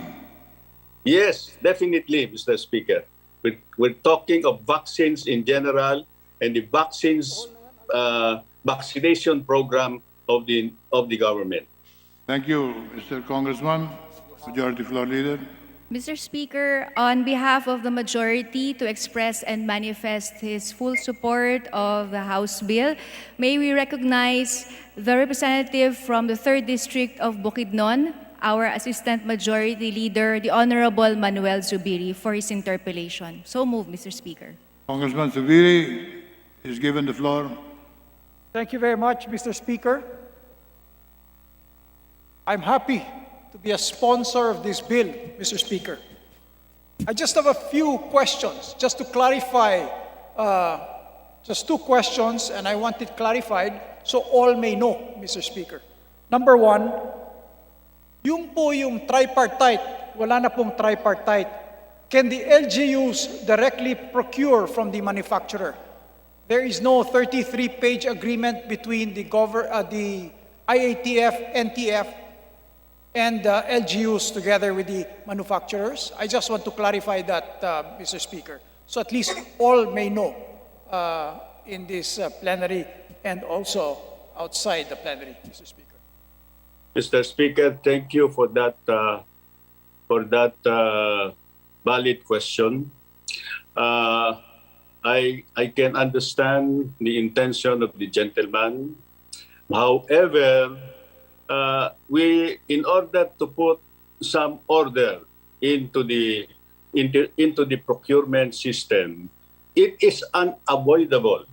It is unavoidable that this be done through a tripartite, at least, or a multilateral agreement simply because, number one, the pharma companies would not want really to deal with 1,600 municipalities, 80 plus provinces, or for that matter, even barangays, numbering about 44,000, it would be unruly for them. And it would be unruly as well for the national government. So there has to be a mechanism for organizing the purchaser. And this can be done through the tripartite agreement, through the Department of Health and the National Task Force. This is essentially the reason for it, Mr. Speaker.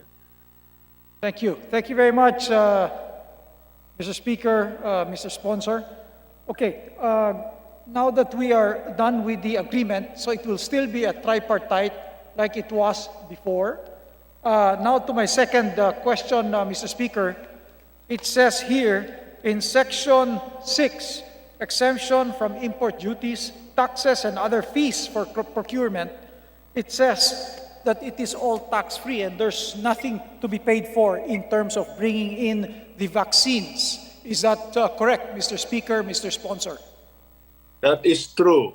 That is true, Mr. Speaker. I heard the sponsorship speech of the Honorable Joel Salceda, and he has very eloquently justified the exemption. Number one, it is not really much. Secondly, the possible procedural nightmare, so to speak, or the delay or the red tape that normally happens when you try to settle this kind of tax obligations. So we are working against time. Expediency is important, Mr. Speaker, Your Honor. After all, it is one packet to the other. Thank you very much, Mr. Speaker, Mr. Sponsor. If everything is exempted, all vaccines are exempted, may I ask if even the auxiliaries or the collaterals, such as the syringes, are also free of tax and import duties? Mr. Speaker, Mr. Sponsor. Mr. Speaker, Your Honor, I think if we try to read the whole section, the procurement, importation, storage, transport, distribution, administration of vaccines by the local government shall be exempt from taxes. It only applies to vaccines, Mr. Speaker, Your Honor. Okay, so that means that even the syringes, if we are to use 100 million Filipinos, assuming we all get vaccinated or 50% of the population gets vaccinated, we are looking at more or less 100 million or 110 million vaccines. All the syringes and collaterals will be exempt from taxes and import taxes and duties, Mr. Speaker, Mr. Sponsor. No, Mr. Speaker, Your Honor, it applies only to vaccines. Okay. Is it okay, Mr. Speaker, Mr. Sponsor? I would rather that everything that is attached to the vaccine, which will also be used by the LGUs, should be tax exempt. Anyway, on the price of the vaccines, Mr. Speaker, Mr. Sponsor, is it one price, one brand for all LGUs, no matter how big or small the LGUs are, Mr. Speaker, Mr. Sponsor? Yes, yes, Mr. Speaker, Your Honor. The negotiation will not be done by the LGUs individually because it would be difficult and impossible. Negotiation so that we can have strength, so that the negotiator can have strength. Only one will negotiate, and that is either the DOH or the NTF, or they jointly will do the negotiation. So whatever is the negotiated price, volume, or terms and conditions, it will be applicable to all. Okay, loud and clear, Mr. Speaker, Mr. Sponsor, I am proud to be part of this, and I am proud that even during this pandemic, we have something that will help us pull through in terms of this pandemic. So marami pong salamat, Mr. Speaker, Mr. Sponsor. I am here to support this bill through and through. Marami pong salamat. Thank you very much. Thank you so much. Thank you, Mr. Speaker. Leader. Mr. Speaker, may we recognize from the party list Bayan Muna, the Honorable Carlos Zarate to interpolate. So move, Mr. Speaker. Chair recognizes Congressman Zarate. Maraming salamat, Ginoong Speaker. Maaari po bang makapaglinaw tayo, Ginoong Speaker, ng mga ilang katanungan sa ating kagalang-galang na sponsor? Pwede. Isa pong karangalan para sa kinatawang ito ang sumagot sa mga katanungan ng ating kagalang-galang na kasama. With the consent of the sponsor, Congressman Zarate is given the floor. Maraming salamat, Ginoong Speaker. Maraming salamat po. Kaisa po ninyo kami sa pagnanais na kailangan matugunan na itong matinding krisis na kinaharap natin na pinalala pa nga ng pandemya ng COVID. Mahigit isang taon na ng manalasa itong COVID-19. Hindi lang sa ating bansa, kundi sa buong mundo, at talagang nahihirapan na rin ang ating mamamayan. At ang tinatawang rin pong ito ay naniniwala na ang bakuna, ang programa ng pagbabakuna ay isa sa pinakamabisang paraan para masawata natin itong problemang ito. Magkaroon tayo ng tinatawag na herd immunity. Kasama rin, of course, hindi natin pwedeng ihiwalay ito sa tuloy-tuloy pa rin na magkaroon dapat ng mass testing. At ang aming ng advokasya dyan ay ituloy pa rin yung free mass testing dahil habang nag-uusap po tayo ngayon, at the average, mahigit 1,000 pa rin ng mga kababayan natin kada araw ang naging positibo sa COVID-19. At araw-araw ay may namamatay pa rin sa COVID-19. Tumataas pa rin ang bilang ng ating mga kababayan na tinamaan ito. Noong nakaraang taon pa ho, pinangako na sa atin na huwag na tayong mabahala at andyan na ang bakuna. In fact, the first announcement was by September, may bakuna na. Then it was moved to December. Again, it was moved to January, then February, then I don't know when. Probably next month, early next month or April. So, tama po kayo na kailangang pabilisin natin ito. Kaya gusto po nating maglinaw dito sa ilang mga probisyon ng ating panukalang batas. Nung una pong inanunsyo ang vaccine program, ang pag-roll out nito, sinabi ng IATF na kailangan there is a centralized procurement process. But it appears now na hindi ito kakayanin dahil nga sa matinding problema rin ng ating healthcare system at dahil nagkaroon tayo ng devolution sa ibang mga function ng ating healthcare system na nasa local government units na ngayon. So dito po sa ating panukalang batas, gusto po nating malaman kung ito po ba ay magre-resulta na sa fully decentralization ng vaccine rollout natin. At kung ito ba ay matitiyak pa rin natin yung sinasabi na equitable and no privileged access sa bakuna, Mr. Sponsor, Mr. Speaker. Well, Mr. Speaker, Your Honor, ang intindi ko po sa tanong ay dalawa. Ito ba ay nangangahulugan ng full devolution ng health service? Pangalawa po ay yung bang magkakaroon ba ng free access to all? So sa unang tanong, polisiya po natin yung devolution. And devolution will continue to happen as we go on. may pandemya man o walang pandemya, devolution continues because that is part of our national health program policy. So, dito lamang sa pandemya, sa pagbili ng bakuna, dahil nga devolution ng ating policy, gusto natin talagang ma-involve din ang local government. Pangalawa, ang general policy is to allow everybody access.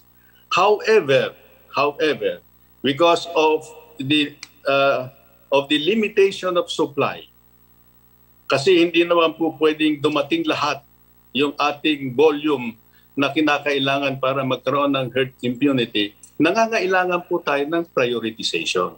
So meron po talagang mauuna at na-identify na nga ito, yun yung mga frontliners, yung mga talagang humaharap sa publiko. So the general policy is access to all, but in the meantime, kinakailangan din may prioritization.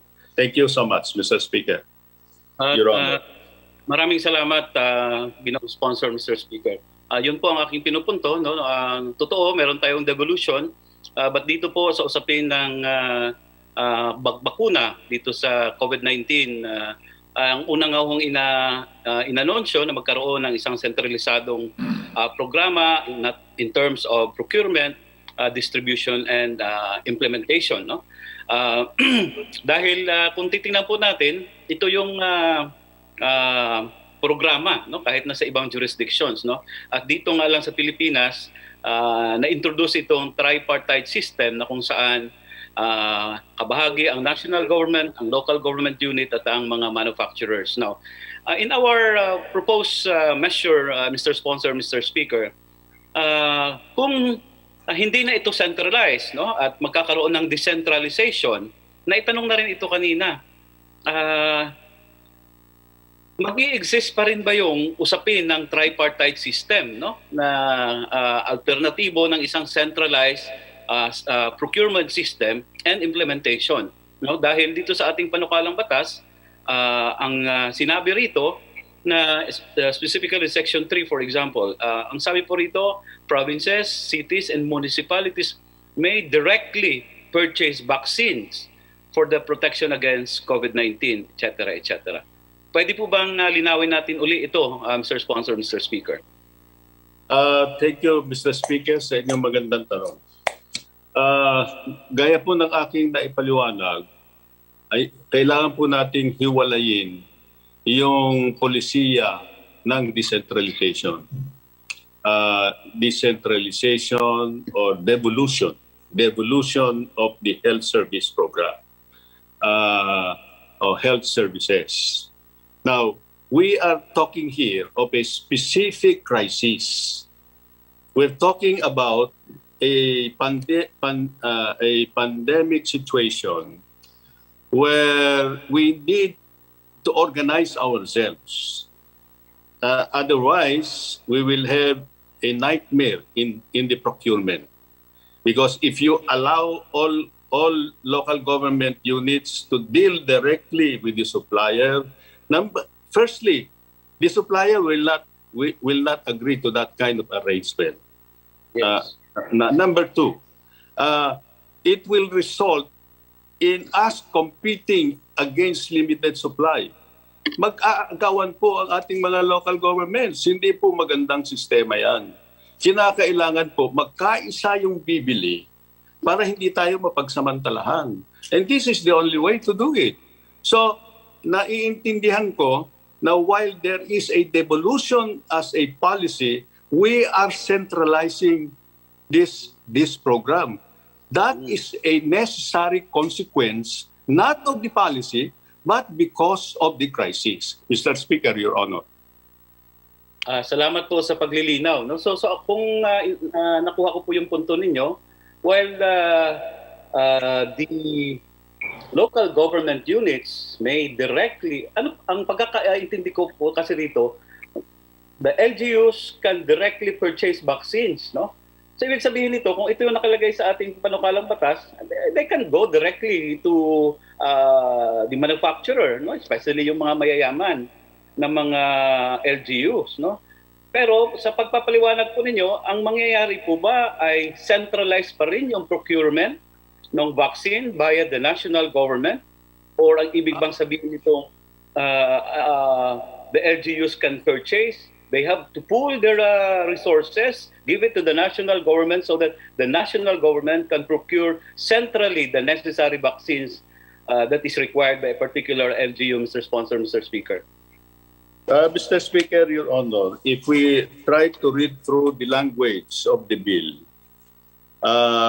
is that it is very clear that the process of negotiation of the terms and condition will be done by the national government through the OH and the NTF. So yung negotiation ng terms and condition, they will be the one to do that and approve it so that the responsibility is clear. Sila ang magne-negotiate. So, while I don't know, I may have missed yung use of direct purchase, but I think at the proper time we may need to clarify this language so that it does not create confusion. The intention really is that the process of negotiation of prices, delivery method, etc., will all done by one negotiating panel, so that it will be organized. Thank you, Mr. Speaker, Your Honor. Yes, thank you, Mr. Sponsor, Mr. Speaker. Kailangan po talagang linawin yan, no? Dahil when you say directly purchase vaccines, no, for the protection against COVID-19, ang isa lang mong pagkakaintindi ko niyan, no, the LGU can directly go to the manufacturer, no, without even bypassing the national government. Pero sa inyo pong pagpapaliwanag ngayon, ang lahat na negosasyon ay gagawin ng national government. But it's not reflected dito sa ating panukalang batas, no? Dahil parang ang lumalabas dito sa Section 3, talagang binigyan ng buong kapangyarihan ang mga local government units. And naintindihan ko po yung agam-agam ng iba, no? Because this will only be to the advantage of rich local government units or those with the necessary resources to immediately post advance payments, no, para mauna na sila sa pila, no? Kawawa naman po yung mga mahihirap na mga local government units. So I think at the proper time kailangan po talagang linawin, no, ang provision na yan na sila ay direktang purchase, no, Mr. Speaker. Now, Mr. Speaker, may I respond? Yes, thank you, Mr. Sponsor, Mr. Speaker. Mr. Speaker, I just want to direct the attention of the gentleman that in Section 3, letter C, provinces, cities, municipalities may purchase only in cooperation with DOH and NTF through a multi-party agreement. So it is clear, Mr. Speaker, that negotiation will be done by them, but will be done through them. So I think this particular item in Section 3, letter C, would clearly express the intention of the bill. Mr. Speaker, Your Honor. Yes, thank you for the response, Mr. Sponsor, Mr. Speaker. Pero wala ho, ang tinitingnan ko ho kasi ay yung Section 3 dito sa House Bill 8648 ay wala po siyang letter C, no? Buong isang paragraph lang siya na section at sinasabi lang dito that provinces, cities, and among others, provinces and cities, municipalities may directly purchase vaccine, no, for the purpose of COVID-19. Although there is a Section 4, procurement of COVID drugs and vaccine, no, and there is a Section C under Section 4, no. But again, ang point ko lang ho, Mr. Sponsor, Mr. Speaker, para ho maalis yung confusion, no? Ayon na rin doon sa inyong pagpapaliwanag kanina, dapat sigurong balikan ang formulation nitong Section 3 that the LGUs, no, can directly purchase vaccines, no? Dahil it will really create confusion when in truth and in fact, lahat ng negotiation ay dadaan pa rin pala sa ating national government ayon po doon sa inyong pagpapaliwanag. Yes, naintindihan po natin yung inyong kagustuhan. Anyway, Mr. Speaker, Your Honor, I think I have clarified the real intention of this bill, and I have already explained it. So, thank you so much, Your Honor. Yeah, thank you. So on to my other point, Mr. Sponsor, Mr. Speaker, no? Kaya lang naman gusto natin linawin yung magiging papel ng local government units, no? Dahil nga isa sa agam-agam natin, it will only benefit those with so much resources na LGUs. And of course, gusto rin nating ma-preclude, no? O maiwasan yung posibilidad, no? Na siyempre, nasa isang election season na tayo, na magagamit din ito sa politika, especially ng mga incumbent officials, no, to the detriment of the others, no. So doon ho sa nabanggit, no, na Section 4, Paragraph A, Mr. Sponsor, Mr. Speaker. Ang sinabi po rito na notwithstanding any law to the contrary, the requirement of Phase 4 trials for COVID-19, medication and vaccine stipulated in the Universal Healthcare Law is hereby waived, no? Like the procurement of said medication and vaccine. So ang tanong ko po rito, Mr. Sponsor, Mr. Speaker, sa kasalukuyan po, wala pa po tayong ang bakuna para po sa COVID-19 ay nasa tinatawag pa po nating Phase 3 A trial. Tama po ba, Mr. Sponsor, Mr. Speaker? Tama po yan, Mr. Speaker, Your Honor. Yes, tama po yan. And therefore, dahil nasa Phase 3A phase pa po siya ng trial, kaya nga po ang ibinibigay lang ng Food and Drug Administration ay yung Emergency Use Authority. Tama po ba, Mr. Sponsor, Mr. Speaker? Tama po yan, Mr. Speaker. Yeah. So ang next ko po na to, no, Mr. Sponsor, Mr. Speaker, itong ating bang panukalang batas will, especially as to the procurement by the LGUs, power to procure by the LGUs, will only apply when there is already a commercially available vaccine, not that already passes through the Phase 3A trial, Mr. Sponsor, Mr. Speaker. Well, Mr. Speaker, Your Honor, I think under the Universal Healthcare Law, kinakailangan po kasi yan makumpleto hanggang doon sa Phase 4. Ano? Okay. So, however, the reality is that that is not yet the case. Now, if we do not waive that provision, hindi po tayo makakabili ng bakuna. Yes.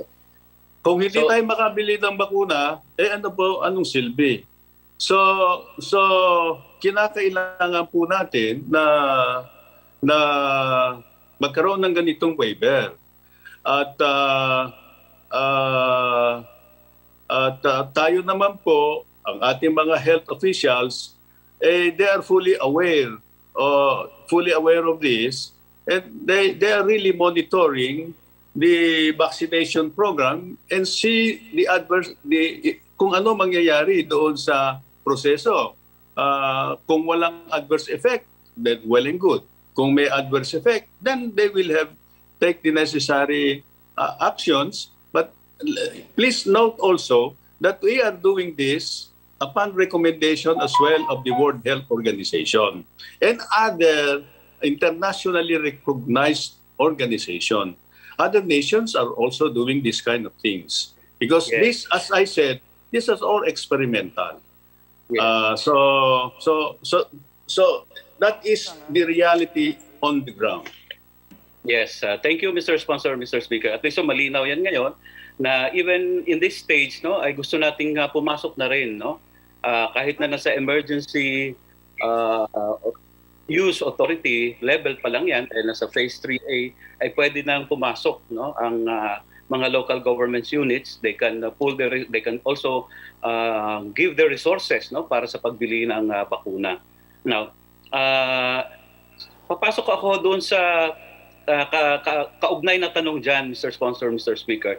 Dahil nasa isang trial stage pa rin itong bakunang ito, no? Wala tayong particular na bakunang sinasabi, pero as far as the FDA is concerned, parang 2, 3 pa lamang ata ang binigyan nila ng emergency use authority, no? At alin man sa mga bakunang ito na bibigyan ng FDA ng authority, alam po natin na nasa experimental stage pa ito, gaya ng nabanggit ng ating kagalang-galang na sponsor. So, dito po sa ating panukalang batas ay naglaan tayo, no, ng indemnification fund, no, as also required by the World Health Organization and even by the pharma companies, no. Ang tanong ko po patungkol dito, Mr. Sponsor, Mr. Speaker, who will fund this indemnification fund, no? Saan po kukunin natin ang pondo para dito, Mr. Sponsor, Mr. Speaker? Yeah, Mr. Speaker, Your Honor, that's a very valid and relevant question.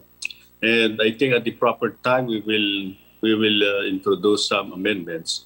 Ang intention po natin dito ay mag-set ng at least a certain amount so it is clear that there is fund to it. And the idea is about 500 million pesos, 500 million. And we can source this from many possible sources. It can be sourced from the contingency fund of the president. It can be sourced from the treasury. I think there are savings in the debt service interest on debt service. So these are possible sources, Mr. Speaker, Your Honor. Maraming salamat po, Mr. Sponsor, Mr. Speaker, no? Dahil yun po ang isang naging tugon sa atin nitong mga nakaraang mga pagdinig. Kaya po naantala ang ating procurement ng mga bakuna, no? Isa palang kadahilanan ay hanggang sa ngayon ay wala pa tayong pondo na indemnification fund, no? For adverse events following immunization, no?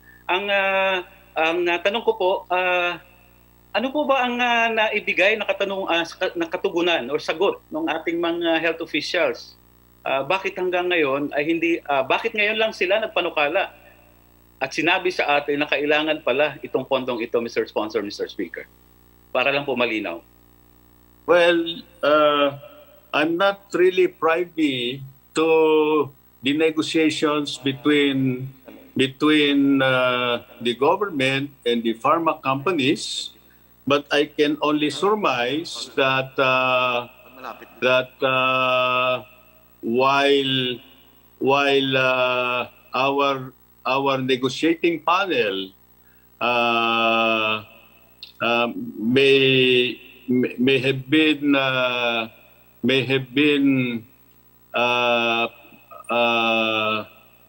prudent and may have been aggressive as well, because everybody, all nations are scrambling for supplies. But I think most probably, this issue on indemnification and requiring legislation, baka ngayon lang po yan lumabas. Maaring nung unang nagne-negotiate pa, sinasabi ng ating negotiating panel, hindi naman ako privy doon. Maaring, but I know the aggressiveness of our negotiating panel. Maaring sila ay pumayag noon, but yung pharma company, nagsisiguro, siguro, sabi ng pharma company, kailangan namin ng batas. Baka ngayon lang nila nasabi yun. Salamat po, Mr. Sponsor, Mr. Speaker. I just hope this is not one of those balls being dropped during the negotiation. The chair would like to remind the gentleman that there is a rule that we have to follow. 30 minutes is the limit for Yes. any interpolator. Yes, Your Honor. I still have 6 minutes and I will be winding up. Kaya ko po naitanong yan, Mr. Speaker, Mr. Sponsor, dahil dahil nga nasa trials phase 3A trial itong mga bakuna, at kung may mga adverse effects ito, hindi ho mananagot ang mga pharmaceutical companies, no? Kaya kailangan po ng pondong ito. Ang dugtong ko po na tanong niyan, dahil dito sa ating panukalang batas, pinapayagan natin na ang mga local government units na mag-purchase ng bakuna, sila rin po ba ay mananagot, no? Will they take liability in case there are adverse effects, no, following the immunization? Or sila ay kabahagi na rin noong gagawin nating indemnification fund, or there will be a separate indemnification fund from the LGUs, Mr. Sponsor, Mr. Speaker. Mr. Speaker, Your Honor, I think the intention of the committee is that a separate fund be set up, and therefore, if there are adverse effects, then any suit, any damage claim that may be awarded later on can be charged against that fund. So otherwise, we may impede. Baka matakot din yung mga local government na pumasok sa pag-procure niyan kung wala ring masasandalan. In like manner, national government, ganun din. Baka mademanda yung mga department secretaries or yung mga department yung mga bureau heads o yung mga head ng mga hospital. So hindi magiging smooth at effective at aggressive yung ating mga namumuno. So kailangan natin talaga mag-set up na isang fondo na pwedeng sandalan nila. Mr. Speaker, Your Honor. Thank you, Mr. Sponsor, Mr. Speaker. So there will only be one indemnification fund, no? Kung saan lahat ng mga liabilities, whether that's coming from the national government or from those administered by the local government vaccination program, ay doon po kukuha ng pondo. Tama po yun, Mr. Sponsor, Mr. Speaker. Tama po yan. Yan po ang spirit ng provision na yan. Yes. Now, on my last 2 points, on prioritization, meron pong inilatag na prioridad ang national program on vaccination. No? So, ang maiksi ko lang pong tanong dyan, dahil pinayagan na natin ng LGUs, no, na magkaroon din ng kanyang, na magkasama sa rollout nitong vaccine program. Ang prioritization ba na inilatag ng national government will be the same prioritization program that will be followed by the local government units, or for that matter, by private companies, Mr. Sponsor, Mr. Speaker? I think there will only be one guideline coming from the NTF-DOH so that it cannot be abused at the local level. So, para ma-avoid yung favoritism. So, yung prioritization will be set by the national government through the NTF-DOH. And that the same prioritization will be cascaded, no, down the line. Yes. Mr. Sponsor. Yes. That is the intention. Because ang undertaking ng local government, even in this bill, is very clear na kailangan susundin yung national vaccination program or plan ng national government. So hindi po pwedeng sabihin na Mr. Sponsor, Mr. Speaker, ng isang LGU na itong aming mga bakuna, gamitin namin lang muna ito dito sa aming mga constituents na kailangan maubos mo ng aming constituents, no, may apply ito rito kahit na hindi sinunod na yung priority program, Mr. Sponsor, Mr. Speaker. Hindi po pwede yan kasi maliwanag yung prioritization system. So hindi naman pwedeng ang mangyari yung isang official unahin ko itong mga botante ko, itong mga leaders ko. Hindi po pwede yun. Kinakailangan po susundin yung prioritization program ng national government. Salamat po sa paglilinaw at sana po ay talagang maipatupad yung patakaran na yan, no? Yung prioritization para po doon sa tinatabi nating equitable and no privilege access policy ng Department of Health. So my final point, Mr. Sponsor, Mr. Speaker, no? Doon ho sa usapin ng taxes, no? Tayo naman po ay sinusuportahan natin yung panukala na alisin, no, ang taxes or tariffs, no, on importation nitong mga bakuna. Ang gusto ko lang pong idagdag na tanong diyan, sinusuportahan din ba ng kagalang-galang na sponsor, Mr. Speaker, yung panukala naman, no, na magkaroon ng waiver on patent enforcement on COVID-19 vaccines, medicines and technology, no? From among these pharmaceutical companies, Mr. Sponsor, Mr. Speaker. Mahirap po natin pakialaman yan, Mr. Speaker, Your Honor. That would be that we will be treading on a very dangerous ground kasi that can be questioned constitutionally. So protection po yan protection ng patent, hindi po pwedeng ipa-waive po yan. Yung taxes siguro, desisyon ng gobyerno yan kasi foregone revenue lang naman for the sake of expediency at hindi naman napakalaki. So but when it comes to patent protection, mahirap po siguro yan. But, Thank you, Mr. Speaker. Salamat po doon sa inyong katugunan, Mr. Sponsor or Mr. Speaker.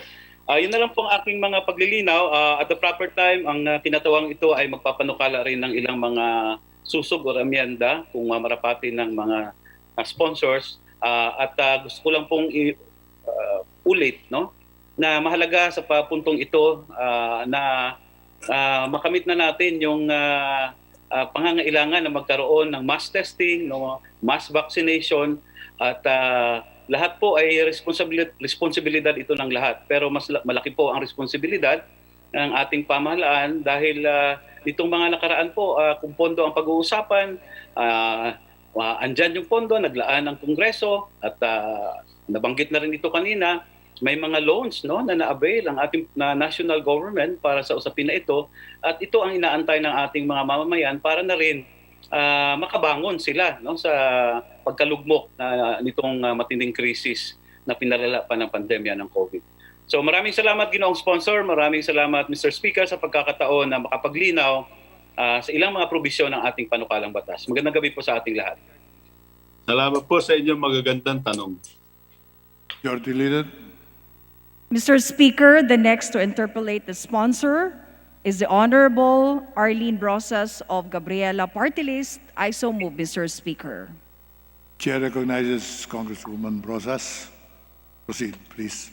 Thank you, Mr. Speaker. Maraming salamat, Mr. Speaker. Maaari po bang matanong ang ating good sponsor ng ilan lamang pong katanungan? Isa pong karangalan, Mr. Speaker, Madam Congresswoman. Thank you, Madam Speaker. Mr. Sponsor, Mr. Speaker, totoong dapat matiyak ang pinakamabilis na procurement at administration ng bakuna sa ating mga mamamayan. Subalit mag-iisang taon na mula nang ipinataw ang lockdown hanggang ngayon ay pinaghihintay pa rin ang mamamayan sa pangakong bakuna. Sa pagtutulak ng panukalang batas na ito na House Bill 8648, mahalaga pong maiklaro ang ilang probisyon at kung totoong pabibilisin nito ang proseso ng pagbili ng bakuna. Mr. Speaker, sa katanungan ko po, Ginoong Sponsor, before I go into the details of the measure, we would like to be enlightened as to why a vaccine procurement bill is only being deliberated by the House at this point. A few weeks before the lockdown anniversary, despite the repeated emphasis of the President on securing vaccines since April last year. Bakit ngayon lang ito naisipang idulog at pag-usapan sa Kongreso?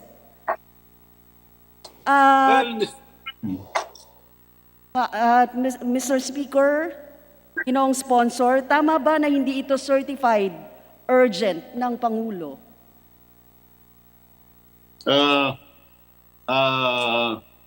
Ito ba ay certified ng Pangulo o hindi? Ang sagot po dyan ay ang intensyon po ng Presidente ay i-certify ito.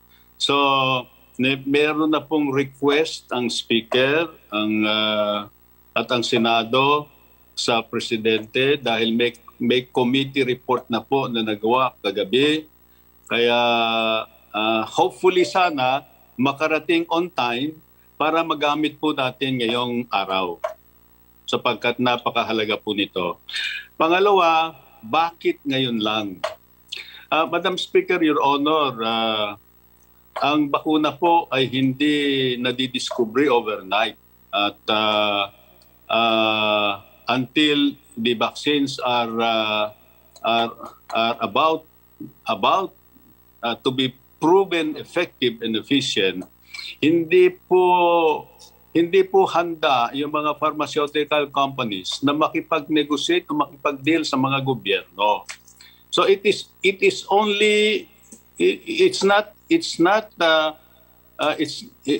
not very early that they talk to government.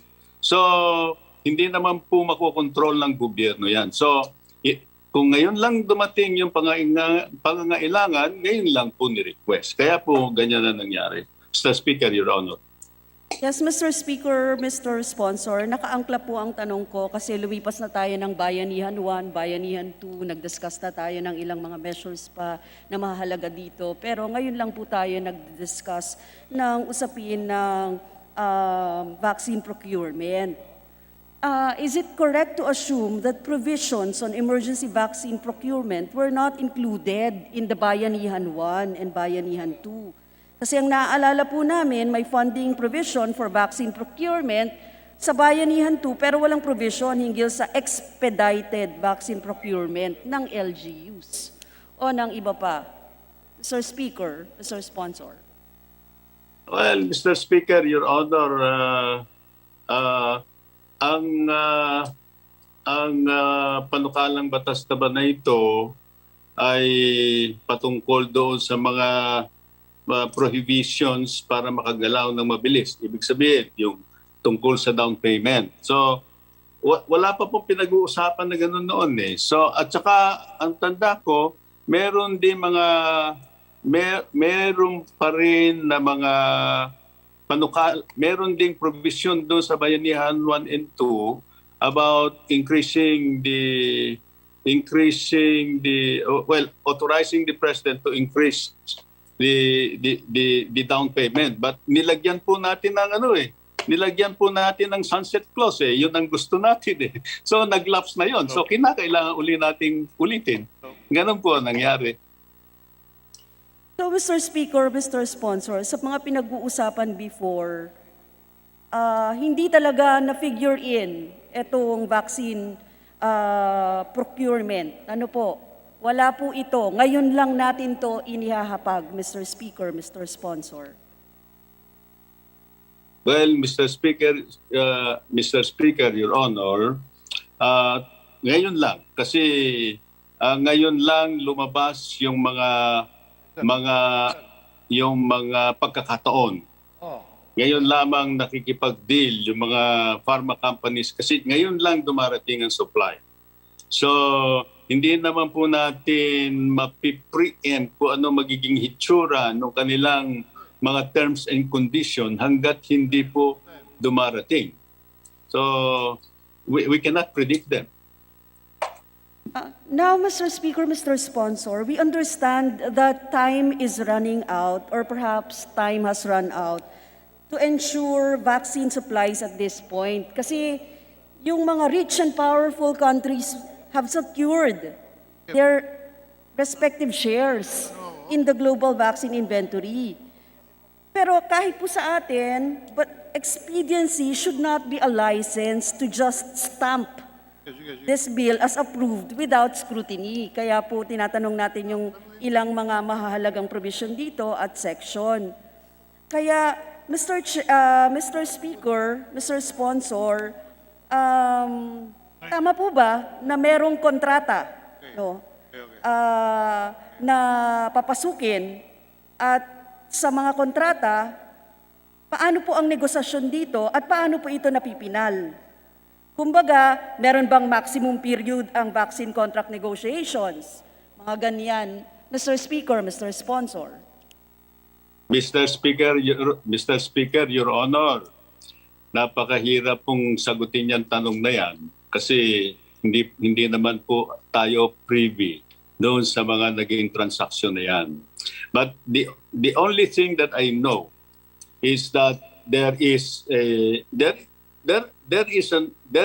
contract signed, and there is also a non-disclosure agreement signed. So mahirap po natin pag-usapan yan. But I am very certain that whatever agreement may have been made, it is done for the good of the country. Kasi hindi po makapaghihintay ang mga pharma companies sa atin dahil lahat po ng bansa ay nangangailangan ng bakuna. Pag hindi po tayo nag-decide, hindi nakipagkontrata, mawawala yung volume. Sisisihin natin ang gobyerno. So, yan po ang dilema. Kaya kinakailangan po na suportahan natin sila kasi kailangan ng bansa. Mr. Speaker, Mr. Sponsor, kaya po natin tinatanong yan. Naiintindihan ko po na sinasabi niyong may non-disclosure na agreement, pero dapat pong maintindihan din or malaman din ng mga tao, ng ating bayan, kung kailan talaga yung delivery. Halimbawa, kung mapipinal po ba yan yung kontrata ng Mayo, delivery ba niyan ay Nobyembre, o baka hindi pa ngayon kasi depende pa. Yung ganun po, Mr. Speaker, Mr. Sponsor, bakit hindi ma-definite, no? Yung ganung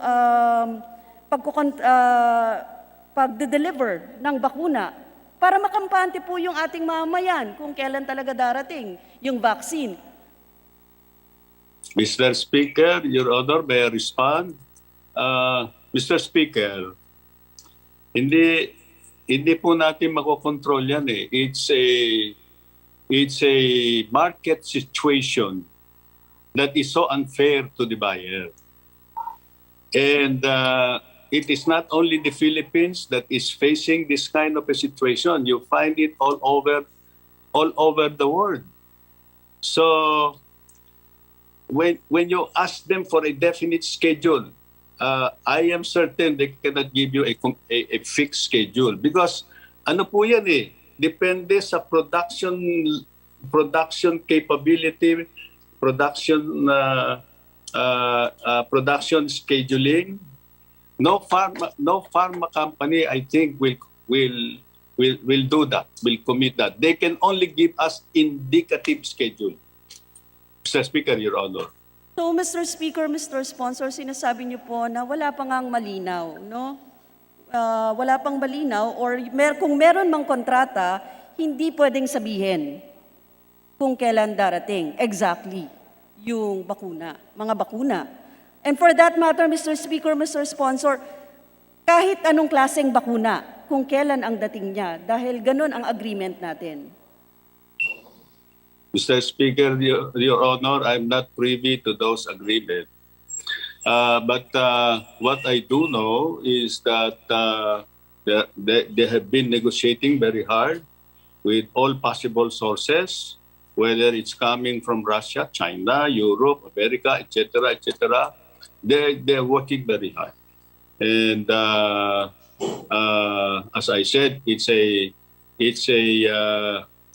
seller's market. They deal with you on a take it or leave it basis. That's all that I know, Mr. Speaker, Your Honor.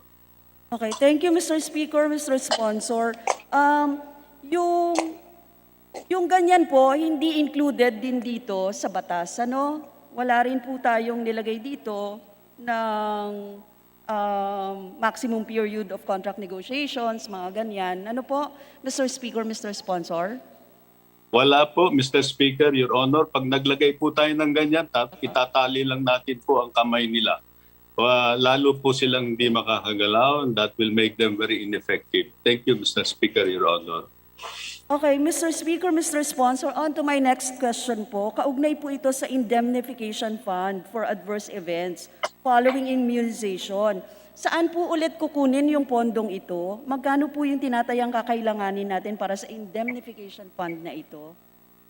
Mr. Section 4 Speaker, po. Your Honor, diyan po sa ating na-circulate na bill, wala pong amount at walang source. And I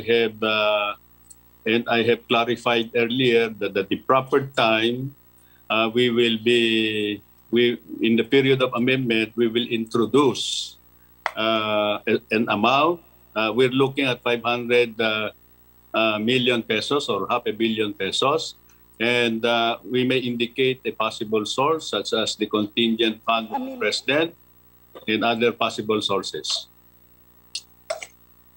So, Mr. Speaker, Mr. Sponsor, wala pa tayong malinaw kung magkano ito, paano ito. And gusto ko rin pong klaruhin, Mr. Speaker, kasi ang issue namin dito, indemnification must go beyond compensation for hospital fees. Dapat pati po sa lost income, rehabilitation, kung sakali, di ba? Kasi dapat ma-include din yon, Mr. Speaker, Mr. Sponsor. Well, Mr. Speaker, Your Honor, mahirap siguro na paglaanan natin na yung loss of income, baka mahirap nating i-set yung mga ganyang criteria. Maybe medical treatment cost, or let's say it resulted into the death of somebody. Maybe in the IRR, the appropriate authority can set certain parameters. But anyway, these are details that can be set in the IRR. Mr. Speaker, Your Honor, I'm sure they will handle it, Your Honor. Okay, Mr. Speaker, Mr. Sponsor. Opo, kasi nakikita naman natin na kailangan talaga merong ganito. And we agree na dapat merong ganito. Pero i-extend din natin, halimbawa, kung hindi na magresulta ito sa hindi na pagtrabaho o pag mahirapang makapagtrabaho yung mga nagkaroon ng adverse effects, di ba, kakailanganin din talaga nilang suporta natin, suporta ng gobyerno kaugnay dito, kaya may indemnification fund. Anyway, Mr. Speaker, Mr. Sponsor, sa Section 5 po, sa exemption from import duties, taxes, and other fees for the procurement, distribution, and administration of vaccines. Halimbawa, the procurement, importation, storage, transport, distribution, administration of COVID-19 vaccines by the LGU shall be exempt from customs duties, value-added tax, excise tax, and other fees, provided that vaccines acquired shall only be used for their residents and constitutions and not for commercial distribution. Halimbawa po, pumasok sa tripartite agreement ng LGU kasama ang private sector o pharmaceutical companies para sa vaccine procurement. Pwede bang sabihin na exempted sa tax, halimbawa, ang procurement ng AstraZeneca na bakuna na isusupply sa LGU as long as it is for their residents and not for commercial distribution? Mr. Speaker, Mr. Sponsor. Well, the intent of this section is clear naman na ma-exempt lang siya sa taxes kung yun ay hindi niya ipagninegosyo. Kasi yung mga local government, maaari ring mag-put up ng mga EEU nila, yung Economic Enterprise Unit, no? In the name of the local government, ibinebenta, libre ang tax. Hindi ho fair yun. So, dapat it is really for their constituents. Mr. Speaker, Your Honor, not for commercial purpose. Thank you for clarifying that, Mr. Speaker, Mr. Sponsor. Kung halimbawa naman, ako yung nasa private sector at may storage facilities ako na ipapagamit sa LGU para sa mga bakuna, exempted pa rin po ba sa lahat ng taxes at import duties ang mga storage facilities na bibilhin ko, Mr. Speaker, Mr. Sponsor? Well, it is very clear here na LGU lang ang makaka-avail dito. Yung vaccine at saka yung ancillary goods, supplies, and services, yun lang po ang doon. ang tax exempt. Hindi po yung mga nagninegosyo ng logistics, hindi po pwede yun. Okay, thank you, Mr. Speaker. Nilinaw ko po yun. Maraming salamat, Mr. Sponsor, sa inyong pagsagot. Now, Mr. Speaker, while we agree that we must ensure the procurement of COVID-19 vaccines in the most expeditious, economical, and judicious manner, we cannot just let LGUs take the primary role in this endeavor to let the national government off the hook. Nakita ko naman po, meron dito yung section kung saan NTF pa rin at ano ang siyang kasama, no? Na magdedesisyon. Mahalaga pa rin ang centralized procurement, lalo pat hindi naman pantay-pantay ang kapasidad ng mga lokal na gobyerno na magtiyak at bumili ng bakuna mula sa ibang bansa. Gusto po sana namin talaga na matiyak na kahit yung mga walang kakayanan na LGU, no, na makaprocure ng vaccine, ay mabigyan talaga ng national government ng tulong. Higit sa lahat, hindi kapasidad ng mga lokal na gobyerno na magtiyak at bumili ng bakuna mula sa ibang bansa. Higit sa lahat, hindi binibigyang linaw ng... hindi pala yun, hindi kasal. Ang gusto lang po namin sabihin na aabutan na tayo ng anniversary lockdown pero lumalabas, wala pa rin po tayong bakuna sa ngayon. Yun lang po. Maraming salamat, Mr. Speaker. Maraming salamat, Mr. Sponsor. Thank you, Mr. Speaker. Thank you, Madam Interpellator from Gabriela. Majority Leader. Mr. Speaker, I move that Representative Ferdinand Gaite of Party List Bayan Muna be recognized for a manifestation. The Chair would like to appeal to the next interpellators to limit their questions to the more critical issues, as we are trying to rush the passage of this bill so that we can answer questions now in the minds of our people. Ano ba ang ginagawa ng Kongreso upang makatulong sa bakuna? So we'd like to request the next interpellators to limit themselves and their questions to the more urgent issues involved. Congressman Gaite is given the floor. Thank you, Mr. Chair. By maikling manifestation lang ang kinatawang ito na mga dire-raise na mga usapin hinggil sa House Bill 8648. Naniniwala ang kinatawang ito na pangunahin nating isinasalang-alang sa kasulukuyan ang buhay at kaligtasan ng ating mamamayan sa harap ng pandemya. Pangunahing responsibilidad rin ng pambansang pamahalaan na tiyakin ang ligtas, sapat at libreng bakuna para sa ating mamamayan. Dapat rin mabilis at efficient ang pagbili, pagkuha, pag-distribute at aktwal na pagbabakuna sa pinakamaraming mamamayan. At dapat matiyak na mabigyan ng bakuna ang mga prioridad at mga walang kakayanan o kapasidad.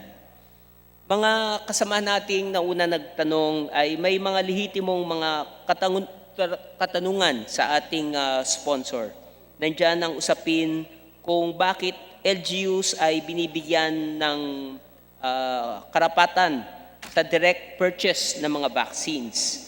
Habang ang katanungan hinggil sa bulk procurement na tingin po natin ay mas kapaki-pakinabang ay ngayon ay tila hindi na ang direksyon ng pamahalaan.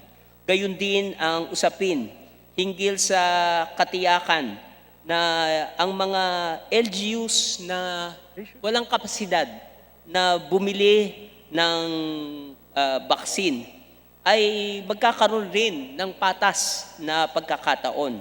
Alam naman natin na hindi patas ang ating mga LGUs, lalo na sa kanilang supisyenteng revenues para bigyan ng bakuna ang kanilang constituents. Tanong rin ng ating mga kasamahan na mga nauna, hinggil sa usapin ng safeguards sa mga dagdag na kapangyarihan ng Pangulo. Sa harap ng preference ng Presidente, batay sa mga news reports, ano ang safeguards na extra powers na nagbibigay sa Presidente ayon sa Section 4 Procurement of COVID-19 Products, Drugs and Vaccines na sinasabi na ang pagbili ng vaccines ay unless otherwise directed by this President shall be allowed, no? Ibig sabihin may say ang Pangulo sa usapin ng pagbibili ng pagtitiyak na ang pagbili ng vaccines ay nakabatay sana sa science-based decisions at hindi lamang sa pagtatansya ng Pangulo. Hindi ba mas nakabuting sa halip ilagay dito na in close coordination with the national government and the Department of Health na sila ang may kakayanan na unawain kung paano at ano ang bibilhing mga vaccines. Problema rin at na-raise na ng ating mga kasamahan na kung sa mga LGUs na may sariling priorities ay maaring maitsapwera ang ilan na hindi necessarily kapanalig ng local government. At alam naman natin, 2022 ay election year, posibleng magkaroon ng pagkakaiba ng prioritization sa pagbigay ng vaccines. At panghuli, na-raise rin ng ating kagalang-galang na mga tagapagsalita ang usapin sa indemnification fund na tama noong Bayanihan 2 ay nag-provide po tayo ng budget para sa pagbili ng vaccine. Ngunit sa tanong ng ating mga kasamahan sa Kongreso kung bakit hindi ito sinama at ito pala ay isang rekisito bago makabili ng gamot, ng vaccine, ay tila an afterthought na ito pala ay kailangan sa kasulukuyan. Tanong rin ng kinatawang ito, paano ang pag-oversee ng tinatawag na indemnification fund? Paano ito isosource? Saan ang source of funding? Paano kung PhilHealth ang may role na naman sa usapin ng indemnification? Ano ang role ng LGUs, ang kanilang accountability kapag nagkaproblema sa adverse effects ng naturang gamot? Marami pa hong katanungan ng kinatawang ito. Ngunit sana'y masagot sapagkat ito ang inaasahan ng mga mamamayang Pilipino. Nangako ang ating Pangulo na Disyembre ay meron na sanang vaccine. Ngunit Pebrero na at ayon sa mga ulat ay wala pa rin tayong katiyakan na ang vaccines ay ma-access na ng mga mamamayang Pilipino dahil sa mga problemang tulad na nabanggit sa una. So yun po lang ang concern ng kinatawang ito. Maraming salamat sa pagkakataon. Thank you, Mr. Speaker. Thank you, Mr. Sponsor. Majority Leader. Mr. Speaker, there being no other member who wishes to interpellate our sponsor, I move that we terminate the period of sponsorship and debate. Any objection? There being none, Mr. Speaker, I move that we open the period of amendments. period of amendment is now open. Mr. Speaker, to introduce committee amendments, I move that we recognize Vice Chairman of the Committee on Appropriations, the gentleman from the 2nd District of Zamboanga City, Representative Manuel Jose Manix Dalipe. The honorable gentleman is recognized. Thank you very much, Mr. Speaker. We propose the following amendments are proposed on Section 3, page 2, lines 4 to 13. Delete the entire provision and renumbered succeeding provisions accordingly. Mr. Speaker.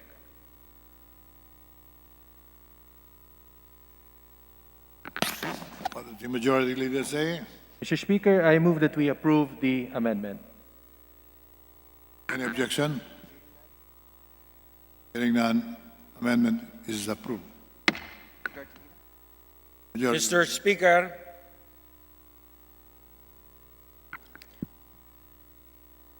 Please proceed. On Section 4, page 2, line 15, delete the phrase drugs and in lieu thereof, substitute and ancillary supplies and services. What does the majority leader say? Mr. Speaker, I move that we approve the amendment. Any objection? Hearing none. Carried. Mr. Speaker, on the same section, in page 2, line 17, insert a new subsection and adjust succeeding subsections. A,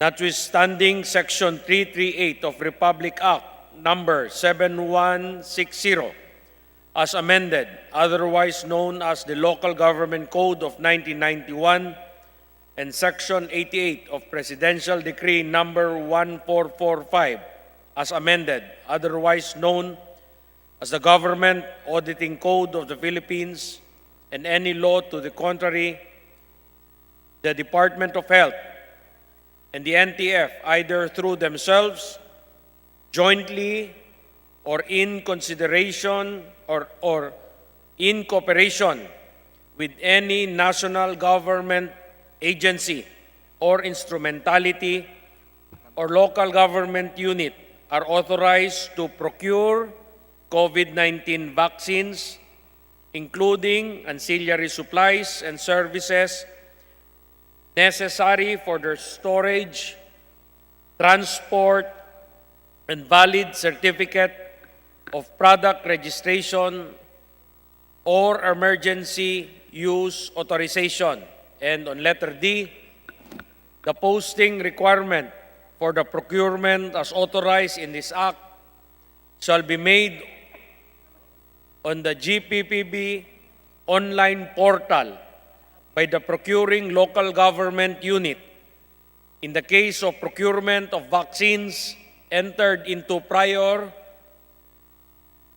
to the effectivity of this Act, the posting shall be made within 30 days from the effectivity of this Act. Mr. Speaker. Mr. Majority Leader. what Mr. do you Speaker, say? I move that we approve the amendment.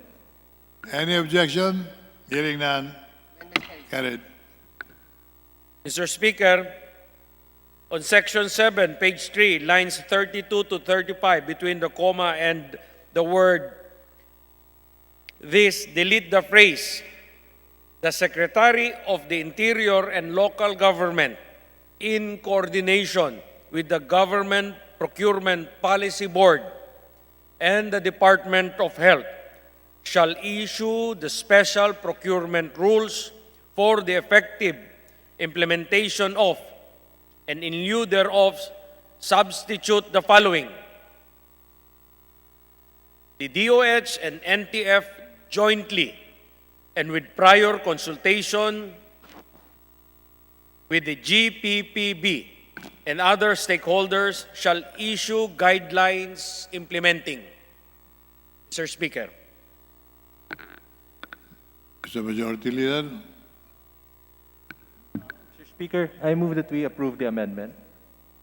Any objection? There being none. Carried.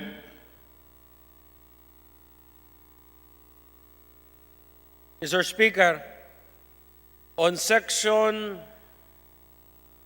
11, page 4, line 3, between the word until and the comma, delete the date September 12, 2021, and in lieu thereof, substitute June 30, 2022.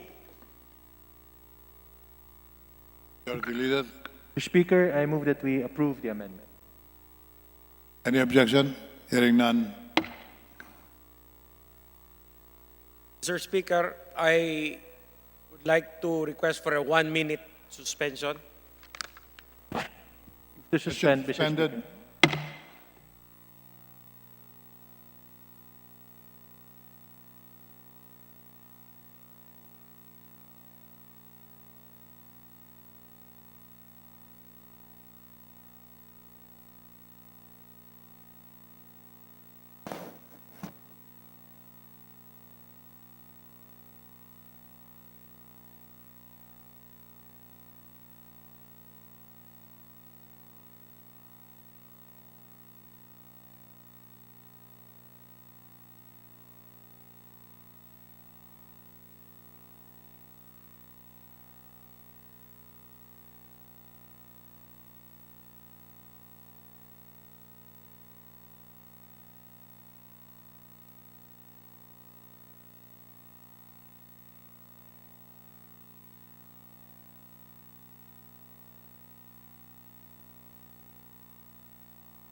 What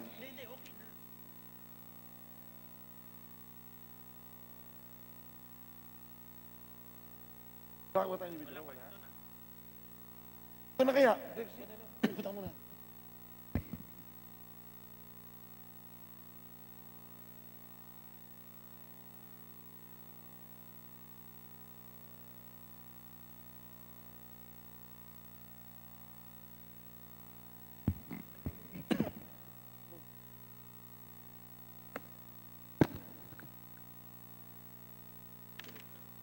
Session resumed.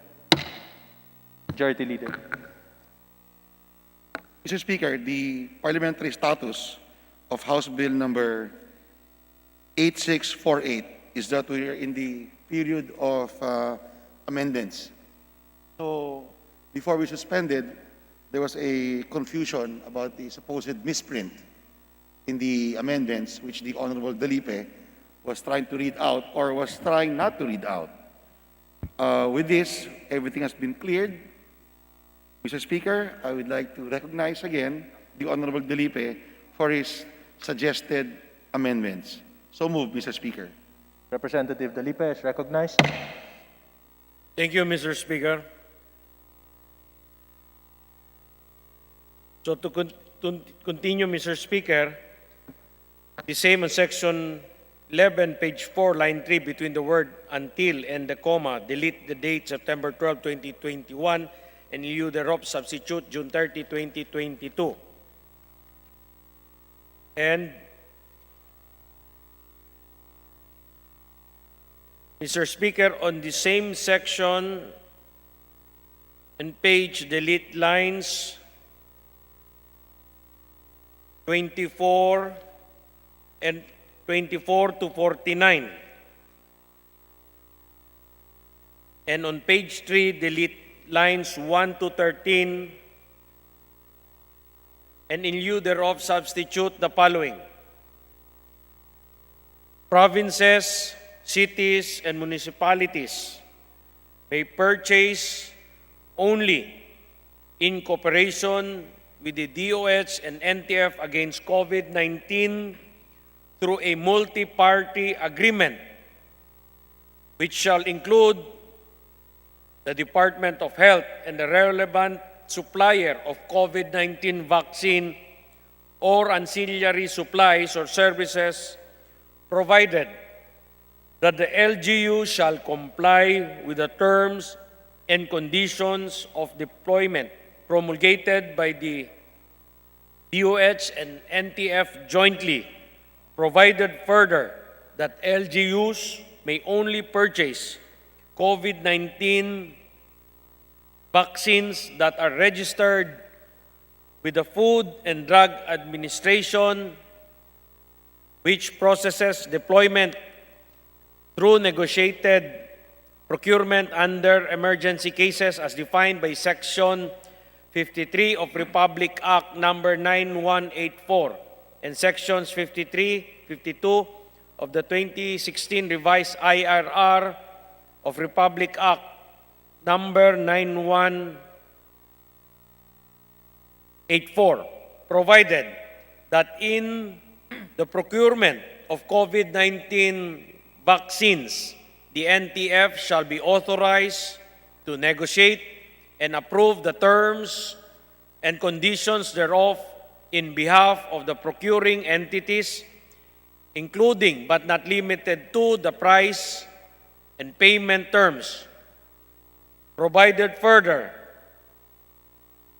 that after negotiations by NTF, the procuring entity is authorized to enter into the supply agreement, advance market commitment, advance payment, research, investment, purchase order, or any similar scheme as may be approved by the NTF, provided, furthermore, that any advance payment defined as any payment made before delivery or change in ownership shall not exceed 50% of the total consideration, provided finally that this section shall have retroactive application from January 1, 2021 for for the procurement of the vaccine. Mr. Speaker.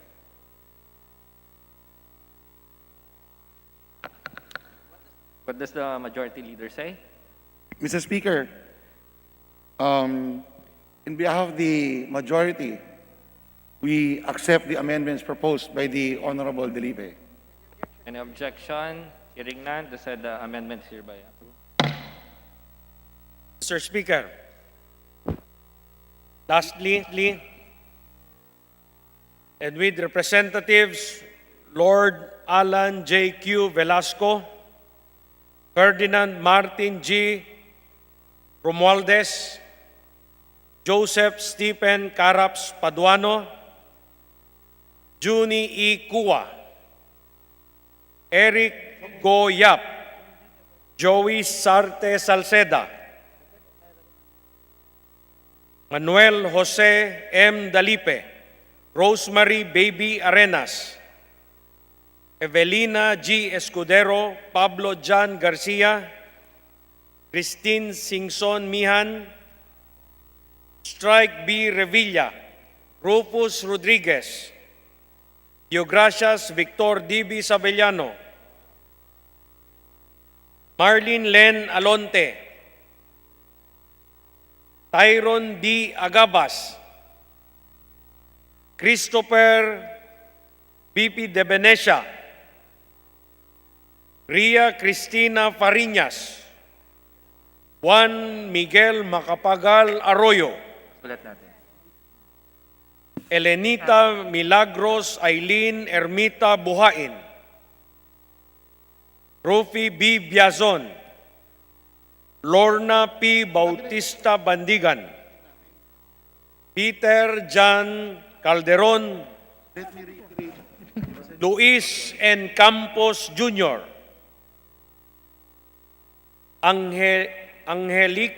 Angelica Natasha Co, Luisa Loren Quaresma, Paul Ruiz Daza, Vincent Franco Duque Frasco, Jose Enrique Joet Garcia III, Greg G. Gasataya, Ed Christopher S. Go, Sandro L. Gonzalez,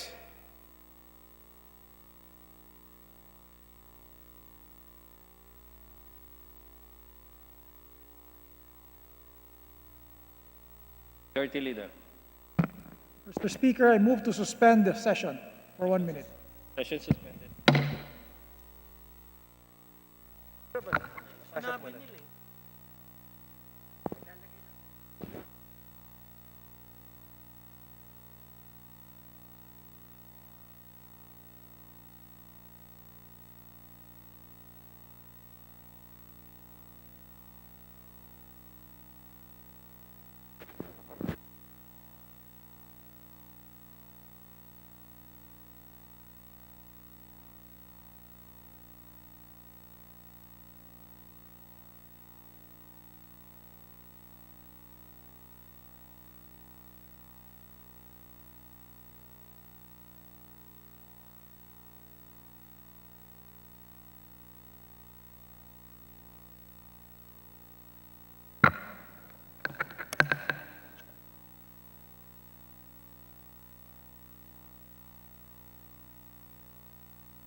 Session resumed. Mr. Speaker, to abbreviate the proceedings, to include all those members included as stated in the committee report. I so move, Okay. Mr. Speaker. Any objection? Hearing none, the said Majority Leader. Mr. Speaker, I move that we suspend consideration of House Bill number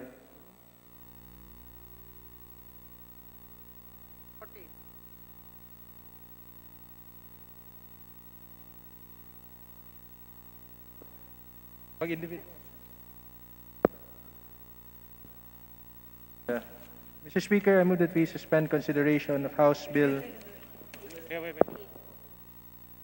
Mr. Speaker, I move that Representative Arjel Kabatbat be recognized.